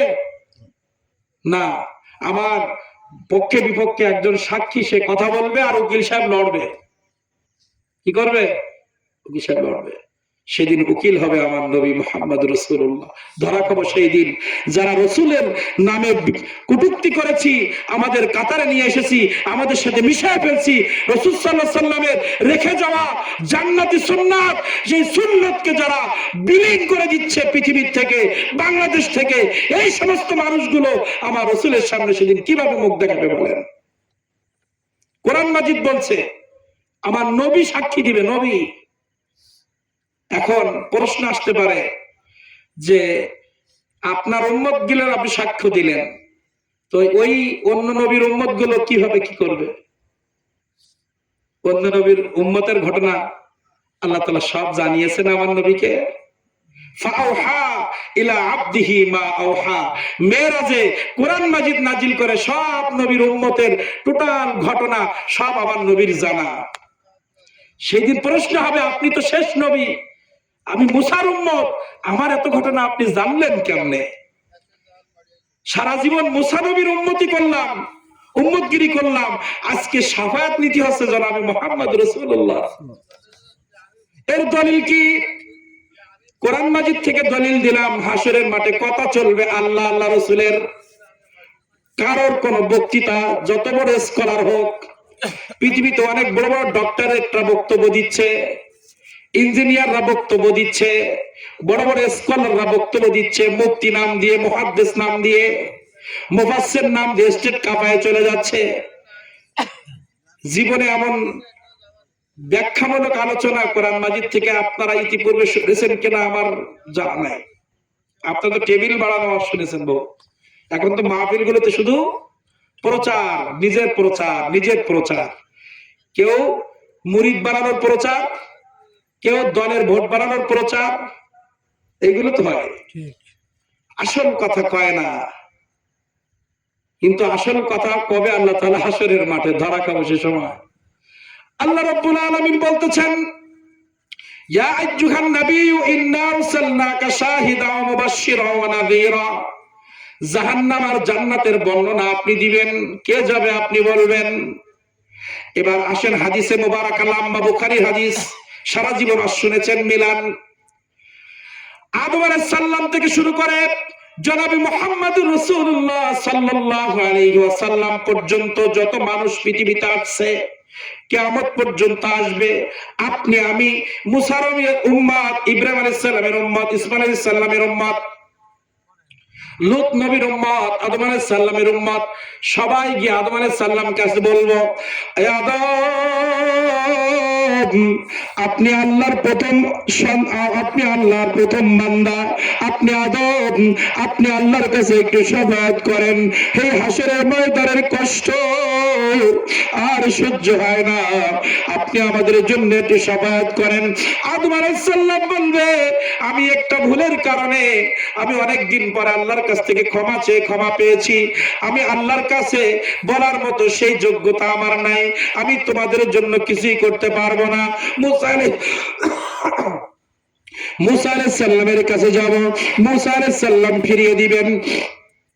লূত আলাইহিস সালামের কাছে যাব, লূত আলাইহিস সালাম ফিরিয়ে দিবেন। নূহ আলাইহিস সালামের কাছে যাব, নূহ আলাইহিস সালাম ফিরিয়ে দিবেন। সর্বশেষ ঈসা আলাইহিস সালামের কাছে যখন যাব, ঈসা আলাইহিস সালাম বলবে, হে পৃথিবীর মানুষ, আমার উম্মত সহ নবী মুহাম্মদ রাসূলুল্লাহর উম্মত, তোমরা শুনে রাখো, আদমের কাছে কিছু কোনো লাভ হয় নাই, সবার কাছে কিছু কোনো লাভ হয় নাই, সর্বশেষ আমার কাছে আসছো, এসে কোনো লাভ নাই। এই কিয়ামতের ময়দানে ময়দানে উপকার যদি করতে পারে, একটাই নবী উপকার করবে, যেটা আমার জীবদ্দশায় আমি ইনজিলে পড়েছি। মুসা আলাইহিস সালাম বলবে, আমি তাওরাতের বাহক ছিলাম, কিন্তু তাওরাতের মধ্যে আমি পড়েছিলাম কিয়ামতের মাঠে উপকার করবে নবী মুহাম্মদ রাসূলুল্লাহ। আমার কোনো কাজ নাই, আমি তো দুনিয়ার থেকেই জানতাম। সবাই বলবে আমাদের কোনো কাজ নাই, যাও এই মাঠে একজনই তোমাদের উপকার করতে পারবে, তিনি হচ্ছে আপনার আমার নবী জনাবে মুহাম্মদ রাসূলুল্লাহ সাল্লাল্লাহু আলাইহি ওয়াসাল্লাম। সুবহানাল্লাহর আওয়াজ যারা মাইকের আওয়াজ না, কি ওয়াজ হয়? যে কথা বলতেছি ওজন বোঝেন? কোরআন মাজিদের রস বের করতেছি, রস। শুধু আয়াত পড়লে হবে? প্রত্যেকটা শব্দের ভিতরে যে রস আছে, মজা, মগজ, হাড্ডির মগজ না খেলে মজা লাগে? হাড্ডি যখন চাবায় ওর ভিতরের মগজ যখন বের হয় তখন আলাদা টেস্ট লাগে না? আয়াত তো হাড্ডির মতো, ওর ভিতরের যে মজা ওইটা হচ্ছে মগজ। ওটা কি? মগজ। এই মাইকের অবস্থা ভালো না, আপনারাও তো একটু স্লোগান টান দিচ্ছেন না, এই জন্য হচ্ছে না। আল্লাহ রাব্বুল আলামিন বললেন, বান্দা সবার মুখ স্টপ হবে। ফায়ুনাব্বিউকুম, আজকে বর্ণনা করবে আমার নবী, বিমা কুনতুম তা'মালুন, পৃথিবীর জমিনে যা যা করেছিলে। কি কি করেছি আমরা? পৃথিবীর জমিনে যা যা করেছিল সব দুই ভাবে ডকুমেন্টস আছে। একটা ডকুমেন্টস আমি ইনফিতারে বর্ণনা করেছিলাম তোমাদেরকে, তোমার নবী তোমাদেরকে জানিয়েছিল, কিরামান কাতিবিন ইয়ালামুনা মা তাফআলুন, দুইজন সম্মানিত লেখক তোমাদের ডানে বায়ে ফিট করা আছে। তোমরা ভালো করেছো মন্দ করেছো সব তাদের লেখা। এখন কিয়ামতের ময়দানে তোমরা তো বড় চালাক, বলবা আল্লাহ এই কিরামান কাতিবিন যা লিখিছে নিজে নিজে বানাই লিখিছে। বলতে পারি না? আমার নবী যখন কোরআনের দাওয়াত দিতেন মক্কা মদিনায়, আবু জেহেল মার্কা বলতো, তুমি ঘরের থেকে লিখি লিখে এটি বলতেছো, আসমান থেকে আল্লাহ বলবে, বিশ্বাস হয় না। কি বলতো? রাসূল সাল্লাল্লাহু আলাইহি ওয়াসাল্লাম যখন কোরআন মাজিদের দাওয়াত দিতেন, আল্লাহ এই আয়াত নাজিল করেছে, কাফেররা বলতো এটা তুমি বাড়ির থেকে নিজে বুদ্ধি করে লিখে এনে তা আমাকে বলতেছো, আমাদের বিশ্বাস করি না। তা আল্লাহ তাআলা বলতেছেন, নবী ওরাও তো আরবি ভালো জানে, মক্কা মদিনার লোক আরবিতে তো পারদর্শী, তা এটা যদি তোমার বানানো হয়, আমার যদি না হয়, তো ওটা সূরা ওদের বানাই বলো। তখন ফিট খেয়ে গেছে। আমার মতো সূরা একটা কোরআন শরীফ লাগবে না, একটা পৃষ্ঠা লাগবে না, ছোট্ট একটা আয়াত লিখে দেখাতে বলো যে ওদের জ্ঞান কেমন। এইভাবে লড়াই করেছে আমার নবীজি। তা আমরা যখন হাসরের ময়দানে বলবো আল্লাহ আপনার কিরামান কাতিবিন বানায় বানায় লিখছে, আল্লাহ তাআলা দ্বিতীয় ডকুমেন্ট শো করবেন, সূরা জিলজাল। আল্লাহ তাআলা বললেন, দুইজন লেখক তো লিখেছে, আর আরশে সিসি ক্যামেরা ছিল। তোমার দুনিয়া সিসি ক্যামেরা না। ফামান ইয়ামাল মিসকালা যাররাতিন খায়রান ইয়ারা ওয়া মান ইয়ামাল মিসকালা যাররাতিন শাররান ইয়ারা। আল্লাহ তাআলা বলেন, নবী আপনি পৃথিবীবাসীকে জানিয়ে দিন, ফামান ইয়ামাল মিসকালা যাররাতিন যাররা মানে শস্যের দানা, ফামান অতঃপর যে ব্যক্তি ইয়ামাল কাজ করবে, মিসকাল শস্যের দানা পরিমাণ, ফামান ইয়ামাল মিসকালা যাররাতিন শাররান ইয়ারা, তাকে ভিডিও ক্লিপসে দেখানো হবে যাররা পরিমাণ ভালো কাজ পৃথিবীতে যারা করেছে, কিয়ামতের ময়দানে ভিডিও ক্লিপস দেখানো হবে। ওমাই আমাল মিসকালা যাররাতিন শাররান ইয়ারা, পৃথিবীর জমিনে শস্যের দানা পরিমাণ অন্যায় কাজ যারা করেছে তাদেরও ভিডিও ক্লিপস দেখানো হবে। কিরামান কাতিবিনের বই যখন আমাদের কাছে দেবে, আমরা বড় চালাক বলবো আপনার ফেরেশতা বানায় লিখছে। এবার আল্লাহ বলবে, জিবরাইল যা, ওই সিসি ক্যামেরা ফিট করা ছিল ওই ভিডিও দে, ওখানে তার মাতব্বারি চলবে না। ভিডিও সব দেখাবে, গম চুরি করা, রড চুরি করা, বাস দেওয়া, লোকের আইল ফাঁকি দেওয়া, যত অন্যায় পৃথিবীর জমিনে আমরা করেছি ওই সময় লজ্জা পাবো, দেখবো ভিডিও ক্লিপস। প্রত্যেকের নামে এন্ট্রি হচ্ছে। আইডি কার্ড আছে না আমাদের? আইডি কার্ড আছে। এবার ভিডিও ধরেন হারাই গেল, হারাই যেতে পারে না, আল্লাহর কাছে কিছু। আমি বলছি কথার কথা, আল্লাহ তাআলার ঘোষণা, কিয়ামতের মাঠে যখন আমরা দাঁড়াবো, উত্তর দিক থেকে একটা বাতাস আসবে, একটা বাতাস। ওই বাতাসের সাথে আমাদের যে কিতাব লেখা হচ্ছে, এই জীবনের একটা কিতাব আমাদের আছে, এই কিতাবটা বাতাসের সাথে উড়ে উড়ে ওখানে সব নাম মোহাম্মদ জিয়াউর রহমান, গ্রাম মাদারবাড়িয়া, পিতা মোহাম্মদ হানিফ, মাতা ফিরোজা, হ্যাঁ, এরকম বইয়ের উপরে নাম ঠিকানা লেখা, এই সোজা উড়ে এসে হাতের পরে পড়বে, কষ্ট করা লাগবে না। একটা বাতাস হবে কিয়ামতের মাঠে যখন বিচার হবে, বাতাসের সাথে বইটা যখন হাতের পরে আসবে, সূরা বনী ইসরাঈল আল্লাহ তাআলা বলছে ইকরা পড়। ইকরা মানে কি? ইকরা। দুনিয়ায় তো বহু পড়ার কথা বলেছিস, পড়িস না, আজকে একটু পড়। খুলি দিয়ে আরবিতে লেখা, দুনিয়ায় তো হুজুরি কাজ গেও মাথায় ঢুকতে পারিস না, আজকে এমন জ্ঞান দেব তুই নিজেই পড়তে পারবি। ইকরা কিতাবাকা কাফা বিনাফসিকাল ইয়াউমা আলাইকা হাসিবা। তোর আমল তুই নিজে পড়ার যোগ্যতা আমি তোরে দিছি, পড়। প্রত্যেকের যোগ্যতা আল্লাহ দিয়ে দিবে, সে যে ভাষায় লেখা থাক। এই কিতাব পড়ার যোগ্যতা ওই সময় আপনার হবে, আপনি পড়বেন। ইকরা, ইকরা কিতাবাকা কাফা বিনাফসিকা। নাফস মানে নিজ, নিজ। কাফা বিনাফসিকা, ইকরা কিতাবাকা, পড় তোর কিতাব আসছে তোর হাতে, ধর, একটু ধর, ওজন। ইকরা কিতাবাকা কাফা বিনাফসিকা। নাফস মানে তুই, নাফস মানে তোর ব্যক্তিগত কিতাব, এটা উপরে নাম লেখা আছে, পড়, দেখ কি করেছিস। এইবার যারা আমার রসুল প্রেমিক তাদের একটা খেলা এই সময় হবে। সারা জীবন যারা আমরা নবীর পাগল, আমল বেশি ছিল না, কিন্তু আমার নবীর সাথে বিয়াদবি করি নাই, জীবনের নামাজ আমাদের ঠিক মতো হয় নাই। আপনি 50 বছর ধরে তাহাজ্জুদ সহ হজ করেছেন, যাকাত দিয়েছেন, অনেক আমল করেছেন, কিন্তু যে নবীর বক্তৃতা হাসরের ময়দানে যে নবী শাফায়াত করবে, আপনি জবানে বলে ফেলেছিলেন নবী শাফায়াত করতে পারবে না।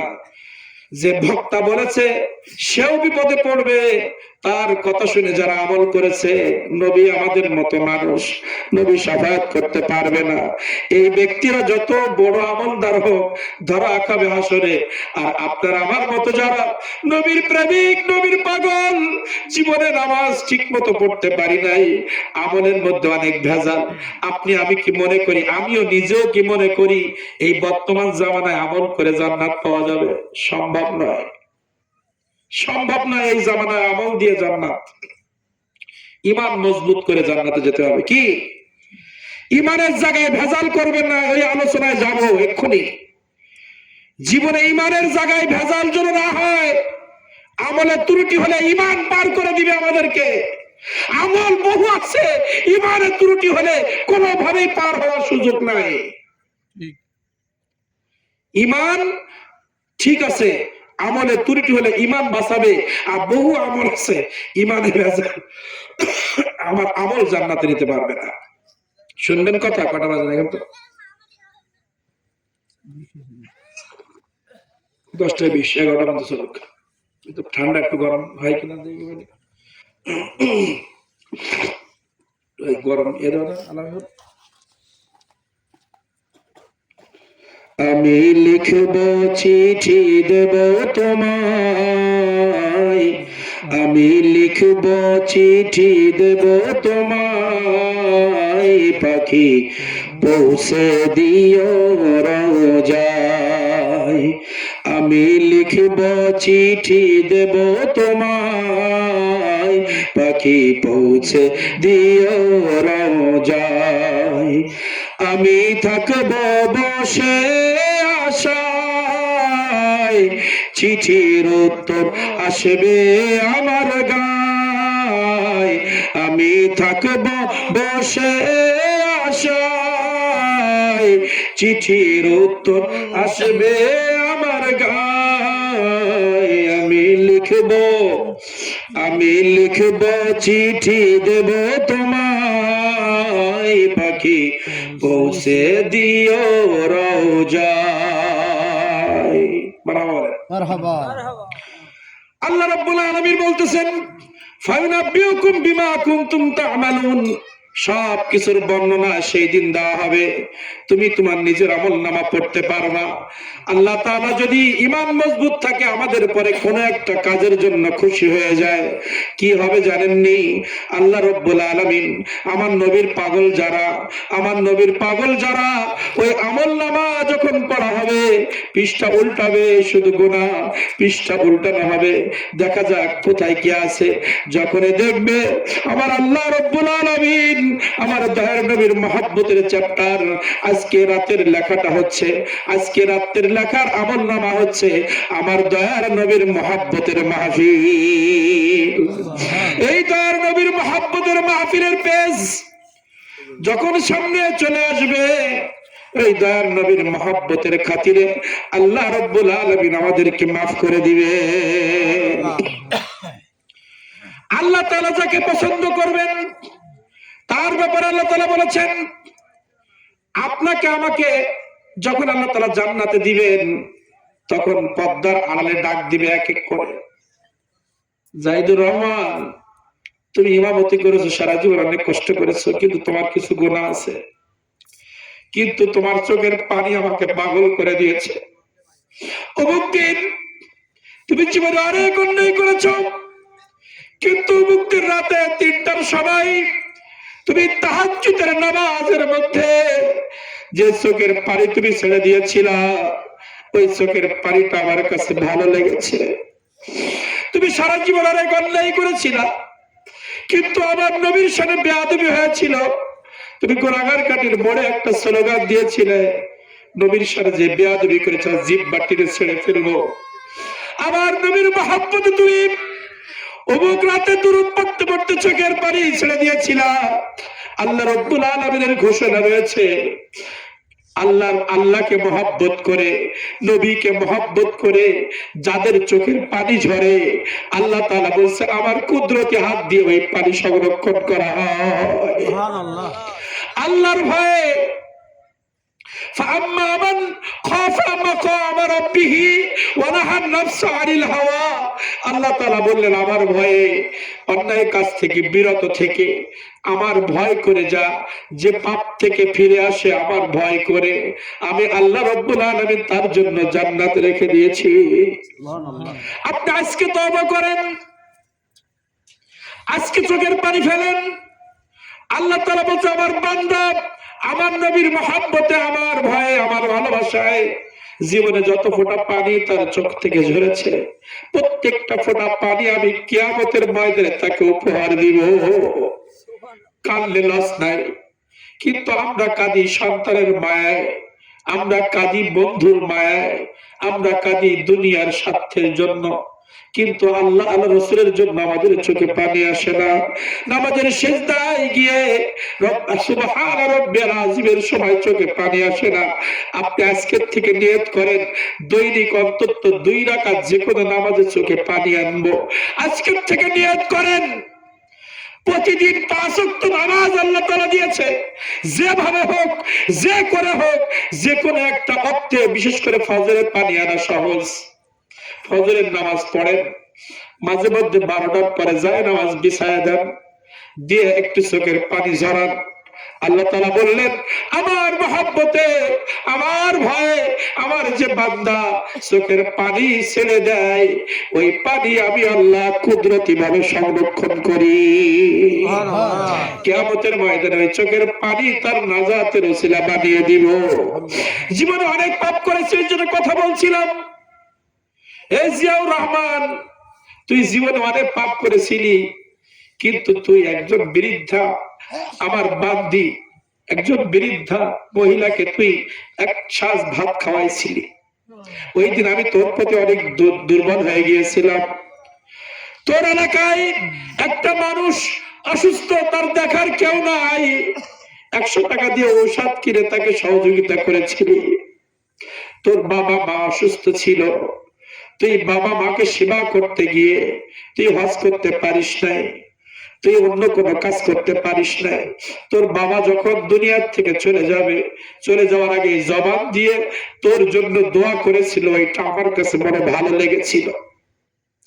এই হাসরের ময়দানে ওই বাবার খেদমতের জন্য তোকে আমি জান্নাত দিব, কিন্তু দেওয়ার আগে তোর আমল নামাটা একটু দেখ।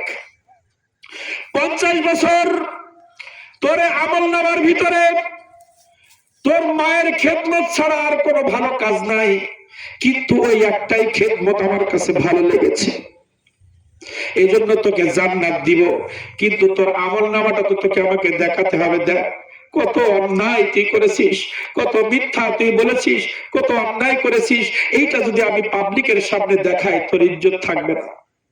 কিন্তু জান্নাতে যাওয়ার আগে তোর আমলটা একবার চোখে দেখে যা, কত পাপ গুলো আমি তোকে মাফ করে তোকে আজকে জান্নাতে দিচ্ছি, আমি কত রহমান, আজকে তো চোখে দেখে যা। জান্নাতে দেওয়ার আগে পর্দার আড়ালে আমাদের আমল নামা আল্লাহ আমাদের দেখাবে। এজন্য ভালো মানুষ হওয়ার জন্য, আল্লাহর প্রিয় বান্দা হওয়ার জন্য সব থেকে বড় মেডিসিন বিনয়ী হওয়া, আদবদার হওয়া, নরম সরম হওয়া। অহংকার আর হিংসা, এই দুইটা জিনিস যদি কেউ ত্যাগ করতে পারে, তাকে ভালো মানুষ হওয়ার জন্য আর কিছু লাগবে না। অহংকার আর হিংসা আর কিছু না। কারণ একটা মানুষ যত ভালো কাজ করুক, অহংকার এমন একটা জিনিস, আল্লাহ তাআলা বলছে অহংকার তার আমলগুলোকে কাঠ যেমন চুলার মধ্যে দিলে কাঠের অস্তিত্ব থাকে না, একটা বাঁশ যখন চুলায় দেয় ছাই হয়ে গেলে ওটাকে আর কেউ বাঁশ বলে না, ছাই বলে। তেমনি ভাবে একজন হাজী সাহেব, দানশীল ব্যক্তি, সে যখন অহংকারী হয়, তার আমলগুলো ওই আগুনে পুড়তে পুড়তে একেবারে ছাই হয়ে যায়, ওটা আমল থাকে না। এই জন্য অহংকার আর হিংসা মুক্ত জীবন যদি আমরা করতে পারি, কাজে লাগবে। আজকে দেখেন পৃথিবীতে কেউ থাকতে পারে না। হাসান বসরি রাদিয়াল্লাহু তাআলা একটা ঘটনা বলে আমি আলোচনা শেষের দিকে যাব। হাসান বসরি রাদিয়াল্লাহু তাআলা উনি একবার রোম দেশে গিয়েছিলেন, জানা আছে না? এই ঘটনা জানা আছে? হাসান বসরি রাদিয়াল্লাহু তাআলা রোম দেশে ওনার একজন বন্ধু ছিল, বড় ব্যবসায়ী। উনি ব্যবসা করার জন্য বন্ধুর ঠিকানা নিয়ে রোম দেশে চলে গেছে। রোম দেশে যাওয়ার পরে খুঁজে খুঁজে বন্ধুকে যখন পেল, বন্ধুর সাথে সাক্ষাৎ হওয়ার পরে যখন সাক্ষাৎ হলো, ওই রোম রাজ্যে হাসান বসরি রাদিয়াল্লাহু তাআলা যখন তার বন্ধুর সাথে সাক্ষাৎ হলো, দেখলো একটা তাঁবু টানানো, তাঁবু জানা আছে না? তাঁবু টানানো। এই তাঁবুর মধ্যে, তাঁবুর চারিপাশ দিয়ে উনি দেখতেছেন প্রথম কিছু সুন্দরী মহিলা তাঁবুর পাশ দিয়ে তওয়াফের মতো, কাবা শরীফ যেমন তওয়াফ করে, ওই তাঁবুর চারিদিক দিয়ে এক ঘুরলি দুই ঘুরলি দিয়ে চলে গেল, কি একটা বলতে বলতে চলে গেল। দ্বিতীয়বার ওই রাষ্ট্রের যারা বিজ্ঞ বৈজ্ঞানিক, ডক্টর, ইঞ্জিনিয়ার, তার এক দল এসে ওই তাঁবুর চারিপাশ দিয়ে ঘুরে ঘুরে কি বলতে বলতে চলে গেল। এরপরে ওই রাষ্ট্রের সেনা প্রধান, সেনাবাহিনীর এক দল এসে ওই তাঁবুর চারিদিক দিয়ে ঘুরে ঘুরে কি যেন বলতে বলতে চলে গেল। এরপরে ওই রাজ্যের বাদশা, যে ওই বাদশা এবং তার স্ত্রী এসে ওই তাঁবুর চারিদিক দিয়ে ঘুরে ঘুরে কি যেন বলতে বলতে চলে গেল। হাসান বসরি রাদিয়াল্লাহু তাআলা বলতেছে, বন্ধু, ও আমার বন্ধু, তুমি তো দীর্ঘদিন এখানে থাকো, এই যে এতক্ষণ দেখলাম 4 শ্রেণীর ব্যক্তি এই তাঁবুটা তওয়াফের মতো ঘুরে ঘুরে কি বলতে বলতে চলে গেল। বলতে বলছে, হাসান আমাকে একটু জানাবা কি বলো, তুমি তো দীর্ঘদিন এখানে থাকো। বন্ধু বলতেছে, হাসান এই যে তাঁবুর ভিতরে একটা কবর আছে, এই বাদশার ছেলে যুবরাজের কবর, অল্প বয়সে সে মারা গেছে, যুবক বয়সে মারা গেছে, কিন্তু বাবা মার আদরের সন্তান যুবরাজ প্রত্যেক বছর যেই তারিখে সে মারা গেছে, ওই তারিখে ওই কবরটা ঘিরে ওখানে তাঁবু টানিয়ে প্রথম যে মহিলাদেরকে তুমি দেখেছ, ও হাসান, এই মহিলারা হচ্ছে এই রাজ্যের সব থেকে সুন্দরী রাজা, এই রাষ্ট্রের সব থেকে সুন্দরী নারীদের, সব থেকে জ্ঞানী ব্যক্তিদের, প্রশাসনের কিছু ঊর্ধ্বতন কর্মকর্তা এবং নিজেরা একসাথে মিলে এখানে একটা অনুষ্ঠান করে তার সন্তানের জন্য। হাসান, তুমি প্রথম যে শাড়িগুলো দেখেছ, যে সুন্দরী মহিলারা এই তাঁবুর চারিদিক দিয়ে ঘুরতেছিল আর কি বলতেছিল তুমি জানতে চেয়েছ? ওই নারীরা ওই তাঁবুর চারিদিক দিয়ে ঘুরতেছে আর বলতেছে, ও যুবরাজ, যদি আমাদের সৌন্দর্য দিয়ে তোমাকে বাঁচানো যাইতো, আমাদের সৌন্দর্য দিয়ে, আমাদের জীবন দিয়ে তোমাকে বাঁচিয়ে রাখতাম। বলে চলে গেল। দ্বিতীয় গ্রুপ, যারা বড় বড় বৈজ্ঞানিক মুরব্বী জ্ঞানী গুণী, তারা যখন ঘুরতেছে তারা বলতেছে, যুবরাজ, তোমার বাবার আহ্বানে আমরা এসেছি, কিন্তু আমাদের বৈজ্ঞানিক কোন থিওরি দিয়ে কোন মেডিসিন দিয়ে যদি তোমাকে বাঁচানো সম্ভব হতো, যুবরাজ, আমাদের জীবন বাজি রেখে তোমাকে বাঁচানোর চেষ্টা করতাম। তৃতীয় পর্যায়ে সেনাবাহিনী এসে তারা ঘুরতেছে আর বলতেছে, যুবরাজ, আমাদের কাছে যে ক্ষমতা আছে, অস্ত্র আছে, আমাদের এই পাওয়ার দিয়ে, আমাদের অস্ত্র দিয়ে, পাওয়ার দিয়ে তোমাকে যদি বাঁচানো সম্ভব হতো, আমরা জীবন বাজি রেখে তোমাকে বাঁচানোর চেষ্টা করতাম। চলে গেল। এইবারে বাবা মা একই কথা। এটা এই জন্য বললাম, এই জন্য এই ঘটনাটা ওলামায়ে কেরাম আলোচনা করে কিতাবের মধ্যে। ঘটনাটা এই জন্য আসছে, আপনি আমি যত বড় সৌন্দর্য হই না কেন, আপনি আমি যত বড় পাওয়ারফুল হয় না কেন, আমি হতে পারি বাংলাদেশের প্রেসিডেন্ট, এমপি, মন্ত্রী, চেয়ারম্যান, মেম্বার, আর বড় ব্যবসায়ী, ডক্টরেট, ইঞ্জিনিয়ার, স্কলার, যাই থাকি না কেন, সময় আসলে আপনাকে আমাকে চলে যেতে হবে। আপনার আমার ওয়ালাই আখিরাল্লাহু নাফসান ইদা জা আজালুহা, যখন আমার রূহের মেয়াদ শেষ হয়ে যাবে, আমি যত বড় পাওয়ারফুল হই না কেন পৃথিবীতে থাকতে পারবো না। আর যত বড় মেডিসিন ওয়ালা হোক না কেন, আপনাকে আমাকে ওই মেডিসিন দিয়ে, শক্তি দিয়ে আপনাকে আমাকে বাঁচায় রাখতে পারবে না। চলে যেতে হবে, এইখানে থাকা যাবে না। তো যাওয়ার পরে কয়েকটা জিনিস লাগবে। প্রথমে বলছিলাম ঈমান আর আমল। আমল সম্পর্কে আমরা বুঝেছি যে কাজটা করব আল্লাহর জন্য করব, তাহলে ওই আমলটা সালেহ আমল হবে, ওই আমলটা আল্লাহর সঙ্গে সঙ্গে নিবে। আপনি এখানে বসে চোখের পানি ফেলেন, শুধু আল্লাহকে হাজির নাজির রেখে আপনি যতক্ষণ কাঁদবেন ততক্ষণ নেকি হবে, ততক্ষণ আল্লাহ আপনার উপরে খুশি থাকবে। আর দুনিয়ার কোন উদ্দেশ্যে চোখের পানি ফেলবেন, সারাদিন ফেললে একবার আল্লাহ আপনার ওই কান্না নিবে না। আর যে চোখের পানিটা আল্লাহর জন্য হবে, যতটুকু ঝরবে সব গোছানো থাকবে আপনার আমার জন্য। এই জন্য প্রত্যেকটা কাজ আল্লাহকে খুশি করার জন্য করব।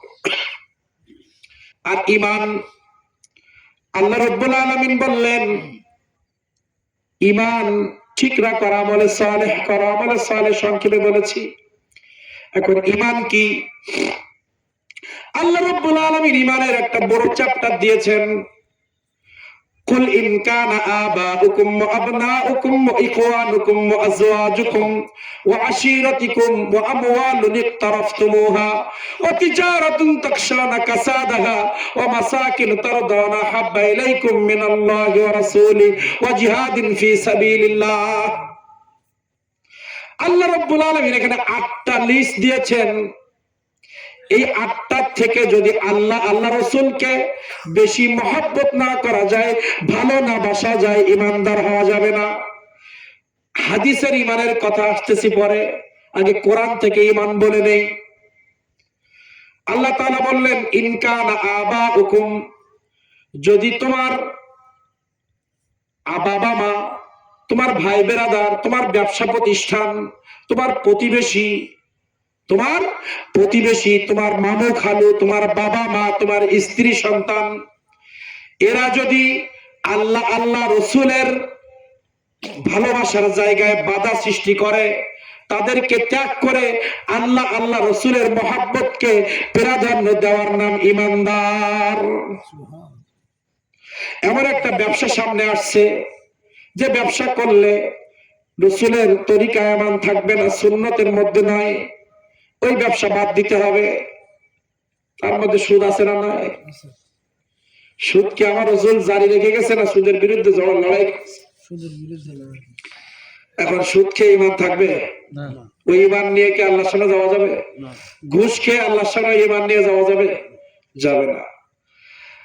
তো এই এখন বাবা মা বলতেছে মিলাদুন নবীতে যাওয়া যাবে না, হ্যাঁ হুজুর বাড়ি যাওয়া যাবে না, মিলাদ পড়া যাবে না।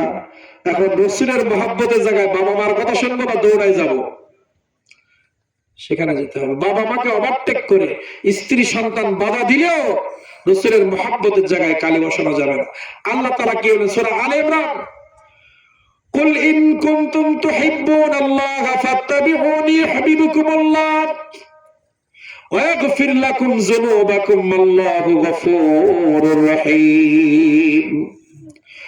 আল্লাহ রাব্বুল আলামিন বলতেছেন নবী আপনি পৃথিবীবাসীকে জানিয়ে দিন, কুল আপনি জানিয়ে দিন, ইন যদি কুনতুম তারা চায়, তুহিব্বুনাল্লাহ আমি আল্লাহ আমাকে ভালোবাসতে চাই, আমি আল্লাহ আমার সাথে প্রেম করতে চাই, তারা ঈমানদার হিসাবে তারা যদি মজবুত হতে চায়, আমি আল্লাহ আমার সাথে ভালোবাসার সম্পর্ক স্থাপন করতে চাই, ফাত্তাবিউনি আপনি নবী আপনার ইত্তেবা আপনার মহব্বত আপনার অনুগত হওয়া ছাড়া আমি আল্লাহ আমার ভালোবাসা তারা অর্জন করতে পারবে না।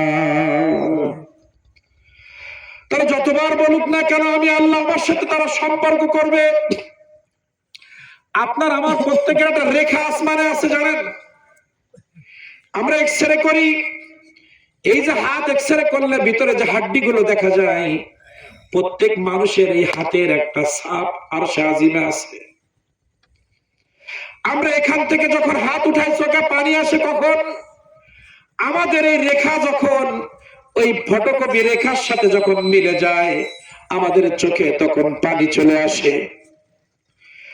আরশে আজিমে আমাদের প্রত্যেকের জিয়াউর রহমানের একটা ছাপ আল্লাহর সামনে আছে। এই আবু রাহান জাইদুর রহমান সহ এখানে আমরা যারা আছি আমাদের প্রত্যেকের ছাপ আসমানে আছে। এই জমিনের সাথে আসমানের ছাপ যখন মিলে যায় তখন চোখে পানি চলে আসে। এই ছাপটা যখন নবীর সাথে কানেকশন না থাকে এই তার কেটে দেওয়া হয়। সারা জীবন দোয়া করলে আল্লাহ আরশে আজিমে যাবে না। নবীর মহব্বত ঠিক থাকলে এখান থেকে দোয়া করবেন, এই তার কিন্তু কানেকশন আছে। আর নবী নাই, সারা জীবন জিকির আজগার করবেন তার কাটা। আত্মীয়তার সাথে সম্পর্ক ছিন্ন করলে আরশে আজিমের থেকে আমাদের নাম কাটা হয়। যত দোয়া করি সব জমিনে থেকে আসমানে যায় না। বাবা মাকে কষ্ট দিলে যত দোয়া করি সব জমিনে থেকে আরশে আজিমে যায় না। আরশে আজিমের সাথে আমাদের প্রত্যেকের একটা কানেকশন আছে, রুহানি কানেকশন। এই রুহানি কানেকশন যদি ঠিক থাকে সারা জীবন যতবার ডাকবেন ততবার আল্লাহ শুনবে। আর এই রুহানি কানেকশনের তার যদি কাটা হয়ে যায় আপনি 1000 বার ডাকলে ওটা আরশে আজিমে যাবে না। আরে তারটা ঠিক রাখে বাবা মার খেদমত, আত্মীয়তার সম্পর্ক, আমার রসুলের মহব্বত, এই তারটাকে আমাদের ঠিক রাখবে। এজন্য আল্লাহ তাআলা বললেন আমার সাথে মহব্বতের কানেকশন পৃথিবীর জমিনের কোন বান্দা যদি করতে চায় ফাত্তাবিউনি আপনি নবী আপনার ইত্তেবা আপনার মহব্বত যদি পৃথিবীর কেউ করে ইউহিব্বুকুমুল্লাহ আমি আল্লাহ তাকে ভালোবাসবো। আর আমি আল্লাহ যখন কোন মানুষকে ভালোবাসবো ইয়াগফির লাকুম যুনুবাকুম জীবনে সে যত পাপ করেছে আমার নবীকে মহব্বত করার কারণে, আপনি নবী আপনাকে মহব্বত করার কারণে আপনার ইত্তেবা করার কারণে আমি তাকে ভালোবাসবো। আর আমি যখন তাকে ভালোবাসবো তার জীবনের কোনো গুনাহ আর আমি রাখবো না। আল্লাহু গফুরুর রহিম আমি করুণাময় আমি ক্ষমাশীল। তাহলে আমার জীবনের সমস্ত গুনাহ মাফ করার জন্য নবী লাগবে। নবী লাগবে না? লাগবে। দুরূদ লাগবে, মহব্বত লাগবে, ইশক লাগবে। রাসূল কারীম সাল্লাল্লাহু আলাইহি ওয়াসাল্লামের ইত্তেবা ছাড়া আল্লাহ তাআলা আমাদের কোনো ইবাদত নিবে না। সবাই বলি ইয়া রাসূলুল্লাহ, ইয়া হাবিবাল্লাহ, ইয়া রাসূলুল্লাহ, তুমি জীবন। কেন? এই জীবনে যদি তুমি না থাকো, আমার জীবনের কোনো আমল কাজে লাগবে না। তুমি জীবন, তুমি মরণ। মরণে মান নাবিয়্যুকা যখন বলবে মা কুনতা তাকুন হাযা হাক্কির রাজুল, কবরের মধ্যে যখন প্রশ্ন করা হবে এই ব্যক্তি সম্পর্কে, নবীকে উপস্থিত করে যখন ফেরেশতা প্রশ্ন করবে এই ব্যক্তি সম্পর্কে তোমার ধারণা কি? মা কুনতা তাকুন হাযা হাক্কির রাজুল, মান রব্বুকা, রব্বি আল্লাহ বলে দিলেন। কিন্তু নবীকে যদি না চিনতে পারেন ডাইরেক্ট জাহান্নামের সাথে রাস্তা হয়ে যাবে। এজন্য তুমি জীবন, তুমি মরণ, আধার ঘরে তুমি আপন, তুমি মোদের পাড়ের তরি, তুমি নিধানে তারানেওয়ালা। ইয়া রাসূলুল্লাহ, ইয়া হাবিবাল্লাহ, ইয়া রাসূলুল্লাহ,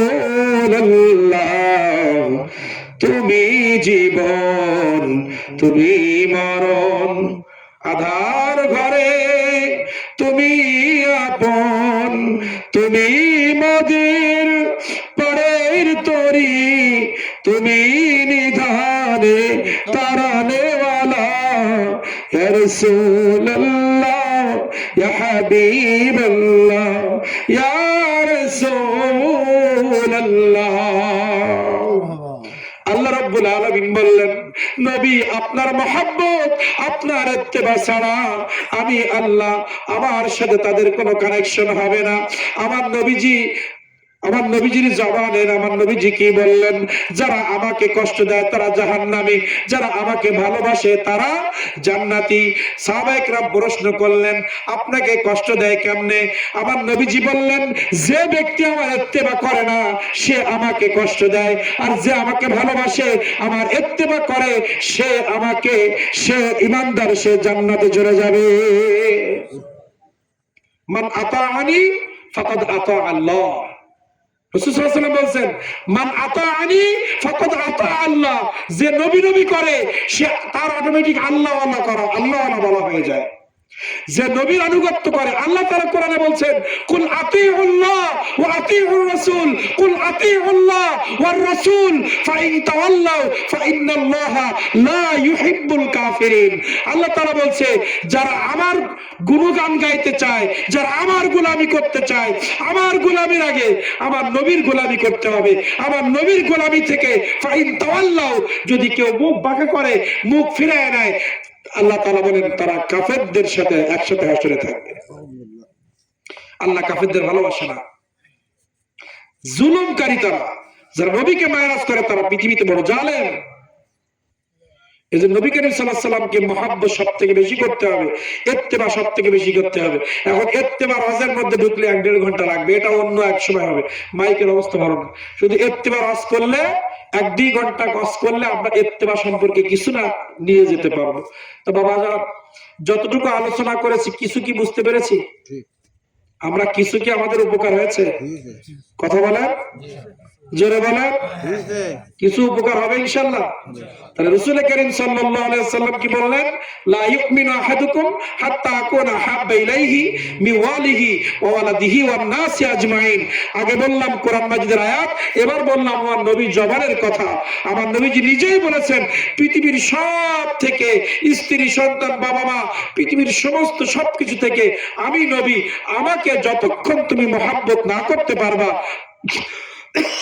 ততক্ষণ তুমি ঈমানদার হতে পারবে না। ওমর ফারুক রাদিয়াল্লাহু তাআলা, রাসূল সাল্লাল্লাহু আলাইহি ওয়াসাল্লাম বলছে ওমর তুমি আমাকে কেমন ভালোবাসো? বাস্তব ঘটনা, টাটকা কথা বলছি, হাদিসে মোবারক। হে ওমর, তুমি আমাকে কেমন ভালোবাসো? ওমর রাদিয়াল্লাহু তাআলা আনহু বললেন, রাসূল, আমি আপনাকে অনেক বড় লাভ করি, প্রেম করি, ভালোবাসি। আপনাকে ছাড়া আমার ভালো লাগে না। আপনার জন্য আমি সব করতে রাজি, সব করতে রাজি নবী। কিন্তু একটা জায়গায় একটু সমস্যা। কি? যদি জীবন দেওয়ার ব্যাপার আসে, ওই জীবনটা আমি দিতে পারবো না। যখন ওমর রাদিয়াল্লাহু তাআলা আনহু বললেন, আমি অনেক বেশি লাভ করি, ভালোবাসি আপনাকে, কিন্তু জীবন আমি দিতে পারবো না, রাসূল সাল্লাল্লাহু আলাইহি সাল্লাম বললেন, হে ওমর, তুমি এখনো ঈমানদার হতে পারো নাই। সাহাবী ওমর চিন্তায় পড়ে গেলেন, যে নবীকে আমি এত বেশি ভালোবাসি, যে নবীকে না দেখলে আমার ভালো লাগে না, সেই নবীজি এখন বলতেছে আমি নাকি ঈমানদার হতে পারি নাই, আমি নাকি ঈমানদার হতে পারি নাই। এই কথা আমার নবীজি বলেছেন। নবী করিম সাল্লাল্লাহু আলাইহি সাল্লাম তো মিথ্যা বলে না। ওমর রাদিয়াল্লাহু তাআলা এই কথা শোনার পরে চিন্তার জগতের মধ্যে চলে গেলেন। ওমর রাদিয়াল্লাহু তাআলা চিন্তা করতেছেন, ভাবতেছেন, আমার নবী কিভাবে বলল আমি ঈমানদার হতে পারি নাই? এই কথা কেমনে বলল? জীবন দেওয়ার কথা যখন আসছে, ওমর রাদিয়াল্লাহু তাআলা চক্ষু বন্ধ করে চিন্তা করতেছেন। হঠাৎ করে ওমর রাদিয়াল্লাহু তাআলা দেখতেছেন কিছু কাফের বেঈমান মুশরিকরা আমার নবী করিম সাল্লাল্লাহু আলাইহি ওয়াসাল্লামকে আক্রমণ করার জন্য চতুর্দিক থেকে ঘিরে ফেলেছে, তলোয়ার উঠিয়েছে, আমার নবীকে আক্রমণ করবে। ওমর রাদিয়াল্লাহু তাআলা আনহু যখন তলোয়ার আমার নবীর উপরে আক্রমণ করেছে, সঙ্গে সঙ্গে দৌড়ে গিয়ে ওমর রাদিয়াল্লাহু তাআলা আনহু নিজের সিনা, নিজের গর্দান কাফেরদের সামনে গিয়ে কাফেরদের সামনে গর্দানকে আগায় দিয়েছে। সঙ্গে সঙ্গে নবীর কাছে আসছে। এটা কিন্তু কল্পনার মধ্যে উনি দেখতেছে। উনি এমনি বলে ফেলেছে আমি জীবন দিতে পারবো না, কিন্তু ওমর রাদিয়াল্লাহু তাআলা রাসূলের জন্য যে জীবন দিতে পারে, এটা উনি কল্পনা, উনি ওই সময় বুঝতে পারে নাই। কিন্তু যখন নবী বলেছে ঈমানদার হতে পারো নাই, তখন কল্পনা করতেছে কেন বললো। তখন কল্পনার মধ্যে দেখতেছে, যখন আমার নবীকে আক্রমণ করতে আসছে, সবার আগে ওমর গিয়ে ঝাঁপিয়ে পড়েছে, দৌড়ায় নবীর কাছে চলে আসছে।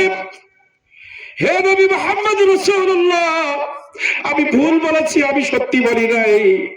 আমি আজকে সাক্ষ্য দিচ্ছি, আমি আমার জীবনের থেকে আপনি নবী, আপনাকে আমি বেশি মহব্বত করি। তখন আমার নবী বললেন, সাদাক্তা ইয়া আমার, এই মুহূর্তে তুমি ঈমানদার হয়েছে, সত্য বলেছো। এই মুহূর্তে তুমি সত্য কথা বলেছো, এখন তোমার ঈমান পরিপূর্ণ হয়েছে। এই ছিল সাহাবায়ে কেরামদের পরীক্ষা। রাসূল করিম সাল্লাল্লাহু আলাইহি ওয়াসাল্লামের জায়গায় কোনো মাইনাস চলবে না। রাসূল সাল্লাল্লাহু আলাইহি ওয়াসাল্লামের সবার ঊর্ধ্বে রাখতে হবে। ওনার সম্মান মান মর্যাদার জায়গায় কোন রকম ত্রুটি করা যাবে না। রাসূল সাল্লাল্লাহু আলাইহি ওয়াসাল্লাম বিচার ফয়সালা করেছে, সেই বিচার মুসলমান নামধারী একজন সেই বিচার মানে নাই। অনেক লম্বা কথা, সংক্ষেপে বলছি, ঈমান কি জিনিস। ওমর রাদিয়াল্লাহু, আবু বকর সিদ্দিক রাদিয়াল্লাহু তাআলার কাছে গেছে, মানে মুশরিক জমির একটা ঝামেলা। এখন সেই জমিটা মুশরিক পেয়েছে, মুসলমান পায় নাই। মানে মুসলমান, মুনাফিক চিনতে হবে না, মুনাফিক তো মুসলমানদের মধ্যে থাকে। এখন সিদ্দিক আকবরের কাছে গিয়ে বলছে, জমিটা বিচার করলো, কিন্তু এটা জন্য কেমন হচ্ছে আমি তো মানতে পারলাম না। বুঝতেছে ওর সিদ্দিক রাদিয়াল্লাহু তাআলা নরম মানুষ, ওখানে গিয়ে কিছু পারলো না। বুঝতেছে রাসূল যা বলেছে ওটাই ফাইনাল। ওমর রাদিয়াল্লাহু তাআলার কাছে গেছে, এরপর আল্লাহ আয়াত নাযিল করেছে, ওমান লাম ইয়াহকুম বিমা আনজালাল্লাহু ফাউলাইকা হুমুল ফাসিকুন কাফিরুন। আমার নবী যেটা ফয়সালা করবে, এটা যে মানবে না, সে ফাসিক, সে কাফের, সে বেঈমান। আয়াত নাযিল হয়ে গেছে। আমার নবী যে ব্যাপারে যে ফয়সালা দিছে, ওই জায়গায় যদি নতুন কোন ফয়সালা কেউ ঢুকায়, হাসরে ধরা খেয়ে যাবে। বিবাহের ব্যাপারে, তালাকের ব্যাপারে, ব্যবসার ব্যাপারে, মুআমালাতের ব্যাপারে, লেনদেনের ব্যাপারে, কথা বলার ব্যাপারে, প্রত্যেকটা ব্যাপারে আমার রাসূল সাল্লাল্লাহু আলাইহি ওয়াসাল্লাম, যেমন চুরির ব্যাপারে, ডাকাতির ব্যাপারে প্রত্যেকটা বিচার ফয়সালা আমার নবীজির আমলে করে গেছে না? সেই বিচার ফয়সালা অনুযায়ী যদি কেউ না চলে, কেউ না মানে, তার রেজাল্ট কি আল্লাহ তাআলা ডাইরেক্ট বলে দিয়েছে, সে ফাসিক, সে কাফের। ওমর রাদিয়াল্লাহু তাআলার কাছে গেছে, ওমর, নবী যে বিচার দিয়েছে আমার একটু ত্রুটি মনে হয়, তা আমার কাছে কেন আসছো? তুমি একটু বিচার করো।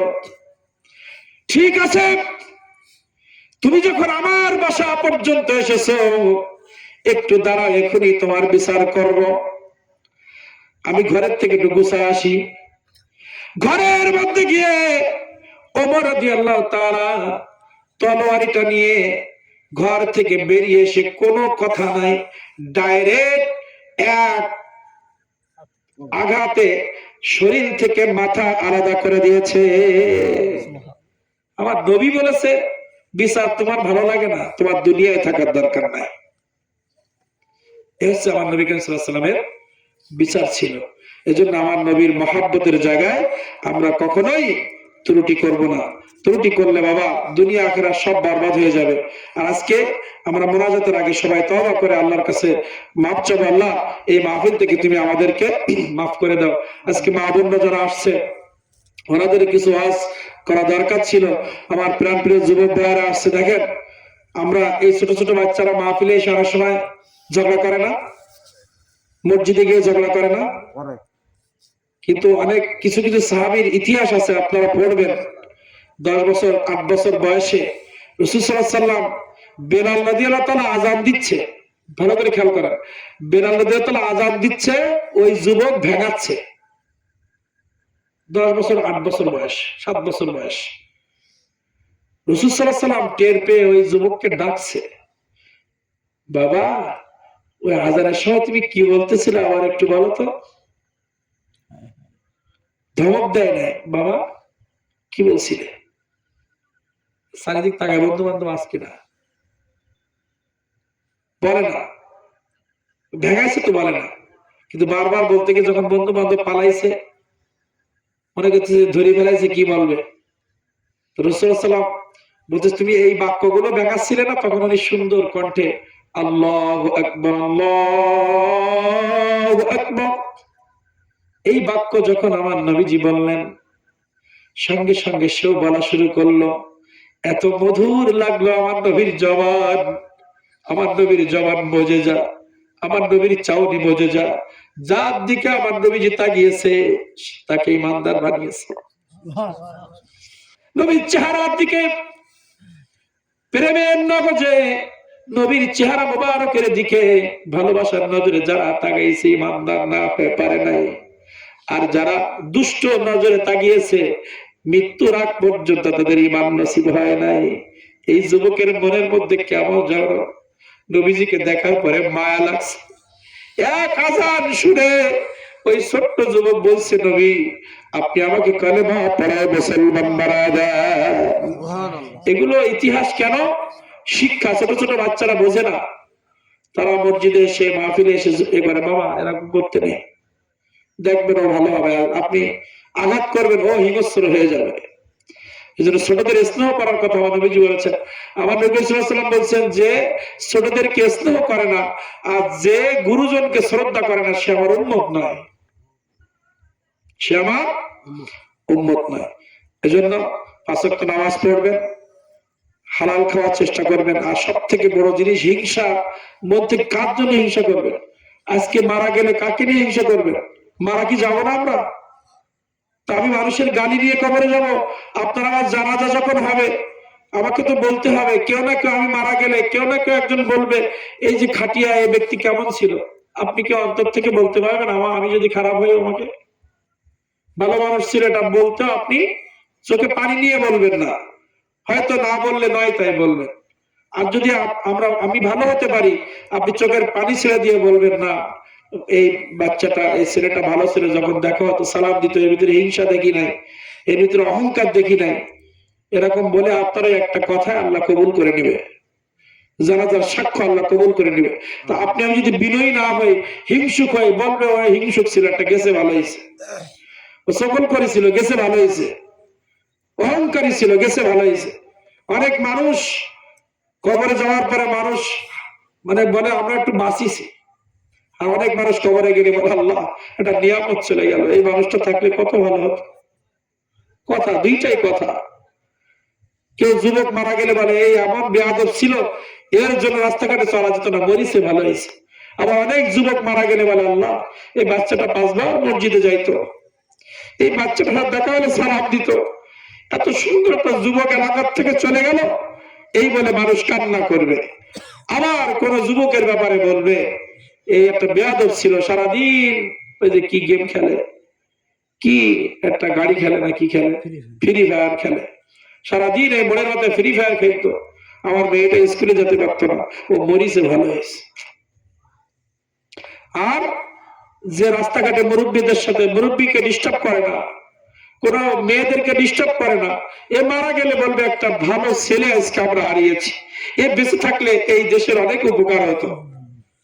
একই যুবক মারা যাচ্ছে, এর জন্য পরিবেশ দূষিত হতো, সিগারেট টানে মুরব্বীর সামনে, ওই মুরব্বী তো কষ্ট মনে মুখে বলতে পারে না, মারা যাও না, দেখো তোমার নামে কত স্লোগান হয়, দোয়া আসবে না। একই জবান দিয়ে গালি আসবে, একই জবান দিয়ে দোয়া আসবে। দোয়াটাকে অর্জন করে নিতে হবে আপনাকে আমাকে, আমার চালচলন দিয়ে, আমার ব্যবহার দিয়ে, আমার আখলাক দিয়ে। আমার নবীজি এই জন্য বলছে লাকাদ কানা লাকুম, আজকে মিলাদুন নবীতে কেন এসেছি আমরা, মা বোনদেরকে বলছি লাকাদ কানা লাকুম ফি রাসূলিল্লাহি উসওয়াতুন হাসানাহ। আমার আল্লাহ তাআলা বলছে পৃথিবীর কোন একজনকে দেখে যদি তুমি আদর্শ হতে চাও, তুমি যদি একজন আদর্শবান পিতা হতে চাও, তুমি যদি একজন আদর্শবান মা হতে চাও, তুমি যদি একজন আদর্শবান স্ত্রী হতে চাও, তুমি যদি একজন আদর্শবান স্বামী হতে চাও, তুমি যদি একজন আদর্শবান সন্তান হতে চাও, তুমি যদি একজন আদর্শবান প্রিন্সিপাল হতে চাও, তুমি যদি একজন আদর্শবান টিচার হতে চাও, তুমি যদি একজন আদর্শবান চেয়ারম্যান হতে চাও, মেম্বার হতে চাও, মন্ত্রী হতে চাও, প্রধানমন্ত্রী হতে চাও, ব্যবসায়ী হতে চাও, চাকরিজীবী হতে চাও, যুবক হতে চাও, আদর্শবান বৃদ্ধ হতে চাও, আদর্শবান বক্তা হতে চাও, আদর্শবান মুয়াজ্জিন হতে চাও, আদর্শবান ইমাম হতে চাও, আদর্শবান খতিব হতে চাও, লাকাদ কানা লাকুম ফি রাসূলিল্লাহি উসওয়াতুন হাসানাহ। একজনের আদর্শ ভালো করবা, সেটা হচ্ছে আমার নবী মুহাম্মদ রাসূলুল্লাহ সাল্লাল্লাহু আলাইহি ওয়াসাল্লাম। আল্লাহ বলে দিয়েছেন কোন কোন পদে থেকে তুমি আদর্শবান ব্যক্তি হতে চাও।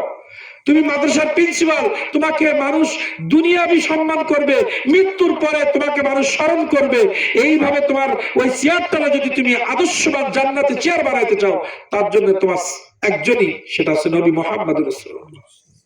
তুমি যুবক, তুমি আদর্শবান যুবক হয়ে কবরে যেতে চাও, তোমার জন্য একটাই আয়াত, একজন পিতা আদর্শবান পিতা হবে, মারা গেলে সন্তান মানে বিরুদ্ধ হলে সন্তান গা টিপি দিবে, পা টিপি দিবে, ওষুধ চাওয়ার আগে মুখের কাছে এনে দেবে, এমন সন্তান তৈরি করে আদর্শবান পিতা হিসাবে দুনিয়ায় মাথা উঁচু করে দাঁড়াতে গেলে লাকাদ কানা লাকুম ফি রাসূলিল্লাহি উসওয়াতুন হাসানাহ। আমার নবীজি প্রত্যেকটা জায়গায় টাচ করে দুনিয়ার থেকে গেছেন, ইন্তেকাল করেছে। কেমন? শিশু অবস্থায়, শিশু অবস্থায় কেমনে হাঁটতে হয়, কেমনে কথা বলতে হয়, চাচা কাফের, তার সাথে কোনদিন বেয়াদবি করে নাই। হালিমাতু সাদিয়া দুধ পান করাতে গেছে, সে সময় একটা দুধ পান করেছে, আরেকটা দুধের কাছে নিলে মুখ দেয় নাই, বলছে আমার একটা দুধ ভাই আছে সে খাবে, মুখে বলে নাই, ব্যবহারে দেখিয়ে দিয়েছে যে আমি তো, আমাকে তো নিয়ে এসেছে, আমি দুধ খাচ্ছি, এই হালিমার তো আরেকটা সন্তান আছে, আমি যদি দুইটা খাই আমার সৎ ভাই কি খাবে। এর থেকে শিক্ষা দিয়ে গেছে কোন মায়ের দুইটা সন্তান থাকলে একে অপরের ছাড় দিতে হবে। এগুলো কে শিখাবে আপনাকে আমাকে? নবীজির জীবনী থেকে আমাদের এগুলো শিখতে হবে যে শিশু নবী কেমন ছিল, শিশু নবী কেমন ছিল, যুবক নবী কেমন ছিল, সব বই লাইব্রেরিতে আছে। কারণ শিশুদের জন্য আদর্শ আমার নবী একটা আয়াত আল্লাহ তাআলা নাজিল করেছেন, লাকাদ কানা লাকুম ফি রাসূলিল্লাহি উসওয়াতুন হাসানাহ। তুমি যদি উত্তম আদর্শবান একজন ব্যক্তি হতে চাও, সেই ব্যক্তি শিশু হতে পারে, যুবক হতে পারে, বৃদ্ধ হতে পারে, বাবা হতে পারে, মা হতে পারে, প্রত্যেকের জন্য আমার নবী হচ্ছে মডেল মডেল মডেল আদর্শ। একজন আদর্শবান আমি নারী হব, মা হব, মা আদর্শবান মা। পড়েন আয়েশা সিদ্দিকা, ফাতেমাতুজ জোহরা কেমন মা ছিলেন, খাদিজা রাদিয়াল্লাহু তাআলা কেমন মা ছিলেন, ওনাদের ইতিহাস পড়েন। আদর্শবান স্বামী হবেন। আয়েশা রাদিয়াল্লাহু তাআলা রুটি বেলতেছেন, রুটি। রাসূল সাল্লাল্লাহু আলাইহি ওয়াসাল্লাম সারাদিন দিনের কাজ করে বাড়িতে আসছে, মাইক ভালো থাকলে সুদ দিয়ে দিয়ে সুন্দর করে বলতে পারতাম, মাইক ভালো না, গল্প করতেছি, গল্পের মধ্যে শিক্ষা। আয়েশা রাদিয়াল্লাহু তাআলা রুটি বেলতেছেন, রাসূল সাল্লাল্লাহু আলাইহি ওয়াসাল্লাম বাইরে থেকে কষ্ট করে আসছে, এসে তো বলতে পারতো এখনো রেডি হয় নাই কেন খাওয়া, আমরা যেটা বলি। এসে ওই জিনিসপত্র রেখে রান্নাঘরে গেছে, যেখানে ওই রুটি বেলতেছে, গিয়ে দেখে 2টা রুটি বেলা হয়েছে। বলছে, আয়েশা তুমি সারাদিন সংসারে অনেক কষ্ট করো, তুমি একটু সরে যাও, আমি তোমার রুটি বেলে দিচ্ছি, আমি তোমার রুটি বেলে দিচ্ছি। ধরেছে? আমরা কি করি, সারাদিন কষ্ট করে গরম ভাত রেডি হয়নি, তরকারি রেডি হয় না, এমনকি গায়ে একটা সোয়াটা দিয়ে বসি। এটা কি আদর্শ স্বামী? না। আদর্শবান নারী আয়েশা রাদিয়াল্লাহু তাআলা রাসূলুল্লাহ কষ্ট করে আসছে, সাথে আসার আগে বিছানা রেডি, স্বামী কষ্ট করে আসতেছে, এসে যেন কোনো নোংরা ঘরের কোনায় ময়লা না থাকে, বেডশিটটা। আমাদের ওয়াইফরা কি করে, আমাদেরও বউরা তো তাই, ওয়াশ করে গিয়ে সারাদিন গিয়ে দেখবেন যে বেডশিট ঘুলানো, কোথায় ওয়াশ করতে হবে।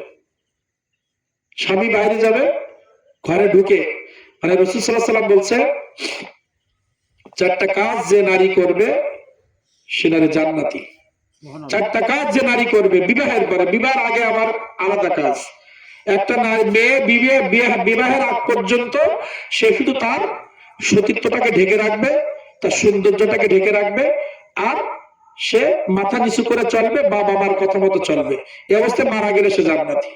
বিয়ের পরে সে রোজা রাখবে, রমজানের 5 ওয়াক্ত নামাজ সে নিজের দায়িত্বে পড়বে, 5 ওয়াক্ত নামাজ পড়বে, তার সমস্ত সৌন্দর্যটাকে সে হেফাজত করবে, আর স্বামীকে সবসময় খুশি রাখবে, সে জান্নাতি।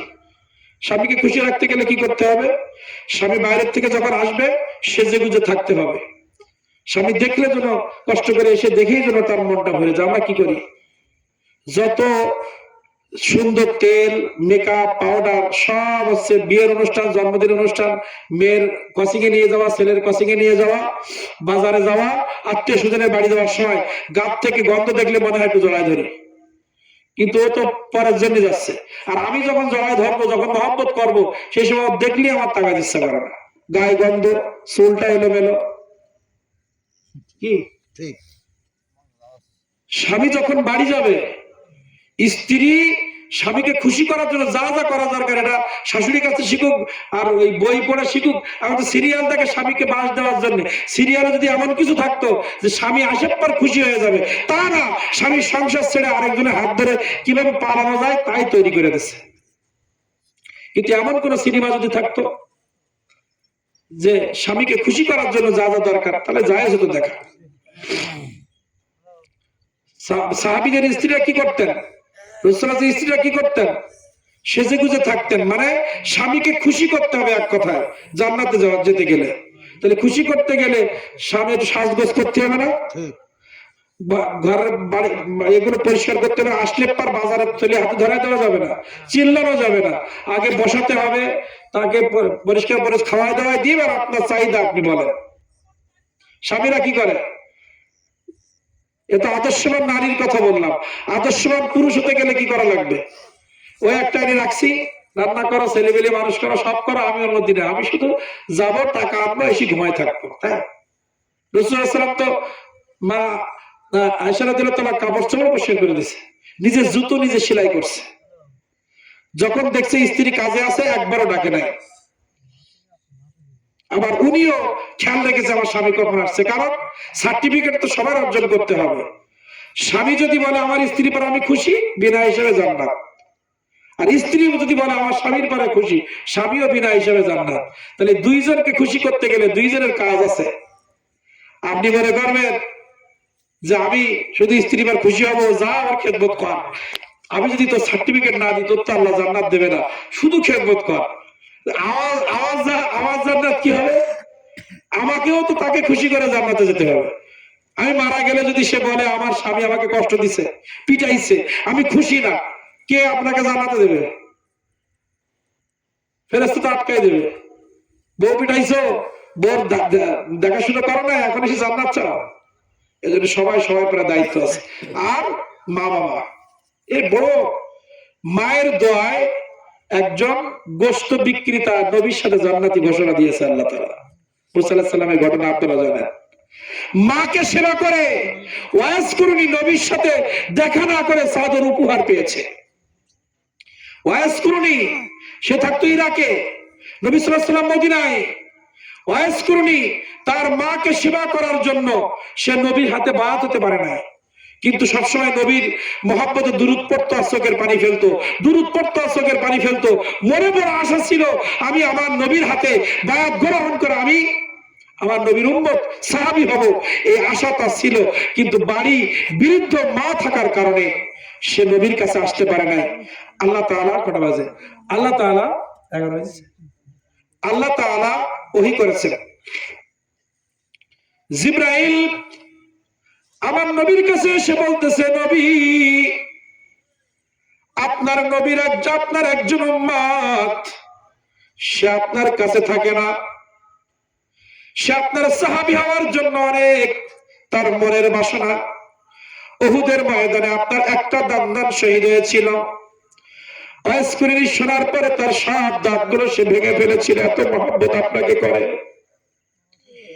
কোন দাঁত আমার নবীর ভেঙেছে আমি তো দেখতে পাই নাই। যার নবীর দাঁত নাই আমি ওয়াইজ করি না, আমার দাঁত থেকে কোনো লাভ নাই। ওয়াইজ করি রাদিয়াল্লাহু তাআলা মায়ের সেবা করার জন্য যুদ্ধে যেতে পারে না, নবীর সাথে আসতে পারে নাই, কিন্তু মায়ের সেবা এত বেশি আল্লাহর কাছে প্রিয় হয়েছে। জিবরাইল সাল্লাল্লাহু আলাইহি ওয়াসাল্লাম আমার নবীকে বলতেছেন, আল্লাহ তাআলা বলেছেন ওয়াইজ করুন আপনার একজন আশিক। রাসূল কারীম সাল্লাল্লাহু আলাইহি ওয়াসাল্লাম ইন্তেকালের আগে ওমর রাদিয়াল্লাহু তাআলা আনহুকে ডেকে বলতেছে, ওমর, হে ওমর, আমার একজন আশিক, ইরাকের জমিনে আমার একজন আশিক, যার নাম ওয়াইস আল কুরুনি। আল্লাহ রাব্বুল আলামিন আমাকে জানিয়েছে ওয়াইস কুরুনি তার মাকে এত সেবা করেছে, ওয়াইস কুরুনির জন্য আল্লাহ 8টা জান্নাত সব উন্মুক্ত করে দিয়েছে। ওয়াইস কুরুনি এই নাও চাদর, একটি চাদর নিয়ে ওমর রাদিয়াল্লাহু তাআলা আনহুর কাছে দিয়েছে। হে ওমর, আমার জীবদ্দশায় হয়তো ওয়াইস কুরুনির সাথে আমার সাক্ষাৎ হবে না, কিন্তু সে আমার একজন আশিক, সে তার মাকে সেবা করে আল্লাহকে এত বেশি খুশি করেছে। সে কোনোদিন যুদ্ধে আসতে পারে না, আমার কাছে আসতে পারে নাই, কিন্তু তার মা সেবা করার কারণে আল্লাহকে সে এত বেশি খুশি করেছে। ওমর, আমার ইন্তেকালের পরে তুমি একটা টিম নিয়ে চলে যাবা, যেখানে ওয়াইস কুরুনিকে পাইবা, ওয়াইস কুরুনির কাছে গিয়ে বলবা, হে ওয়াইস আল কুরুনি, এই জুব্বাটা নবী তোমাকে দিয়েছে।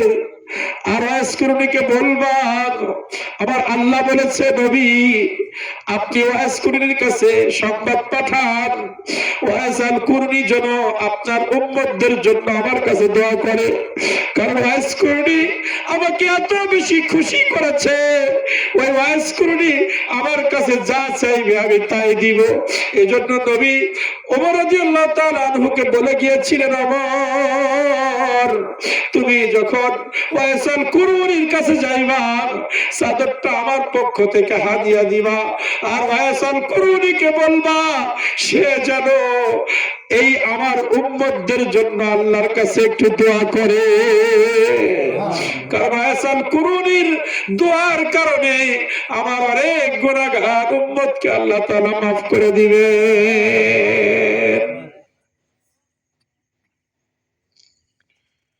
সুবহানাল্লাহ বলবেন না? তাহলে এই জন্য মা বাবার মহব্বত লাগবে কিনা? হুমা নারুকা ওয়া জান্নাতুকা। আল্লাহ রাসূল বলছে মা বাবাই তোমার জান্নাত, মা বাবাই তোমার জাহান্নাম। মা বাবা খুশি তোমার জন্য জান্নাত, মা বাবা বেজার তোমার জন্য জাহান্নাম। এজন্য মা বাবাকে খুশি করব, আর 5 ওয়াক্ত নামাজ আদায় করব, আর আত্মীয় স্বজনের হক আদায় করব। আল্লাহ তাআলা আমাদের সবাইকে তৌফিক দান করুন, আমিন। এই শেষ রাত্রে একটা নাত পড়ি নাকি, লিখে আছে, আমার মুখস্থ নেই, ইউটিউবে শুনে লিখছি। কারণ আপনারা নাতের পাগল তো, আমি তো একটু ওই কোরআন হাদিস দিয়ে ওয়াজ করতে পছন্দ করি, কিন্তু অনেক সময় নাত শরীফ না পড়লে কয় কি ওয়াজ করি ভালো করে, কিন্তু অনেক সময় দেখা যায় শুধু নাত শরীফ পড়ে গেছে, কাহিনী বলে গেছে, বিশাল ওয়াজ করিস, আর এত কোরআন হাদিসের আয়াত দলিল দিয়ে ওয়াজই করিনি, কি যে কইল। এজন্য একটু একটা শের পড়ি, মাইক তো খারাপ। পাইলে নিরালাই গো নবী, পাইলে নিরালাই, সবাই পাইলে নিরালাই গো নবী, পাইলে নিরালাই। 2 কদমে চুমু খাবো, চরণ ধুলি মাখবো গায়। 2 কদমে চুমু খাবো, চরণ ধুলি মাখবো গায়। পাইলে নিরালাই গো নবী, পাইলে নিরালাই, পাইলে নিরালাই গো নবী, পাইলে নিরালাই। দয়াল নবী কত দূরে, লোহিত সাগরের তীরে। দয়াল নবী কত দূরে, লোহিত সাগরের তীরে। মদিনারি সোনার ঘরে, মদিনারি সোনার ঘরে আছেন তিনি সর্বদাই, আছেন তিনি সর্বদাই। পাইলে নিরালাই গো নবী, পাইলে নিরালাই, পাইলে নিরালাই গো নবী, পাইলে নিরালাই। 2 কদমে চুমু খাবো, 2 কদমে চুমু খাবো, চরণ ধুলি মাখবো গায়, চরণ ধুলি মাখবো গায়। পাইলে নিরালাই গো নবী, পাইলে নিরালাই, পাইলে নিরালাই গো নবী, পাইলে নিরালাই। আখির দাওয়ানা আলহামদুলিল্লাহি রাব্বিল আলামিন। আসসালামু আলাইকুম ওয়া রাহমাতুল্লাহি ওয়া বারাকাতুহু।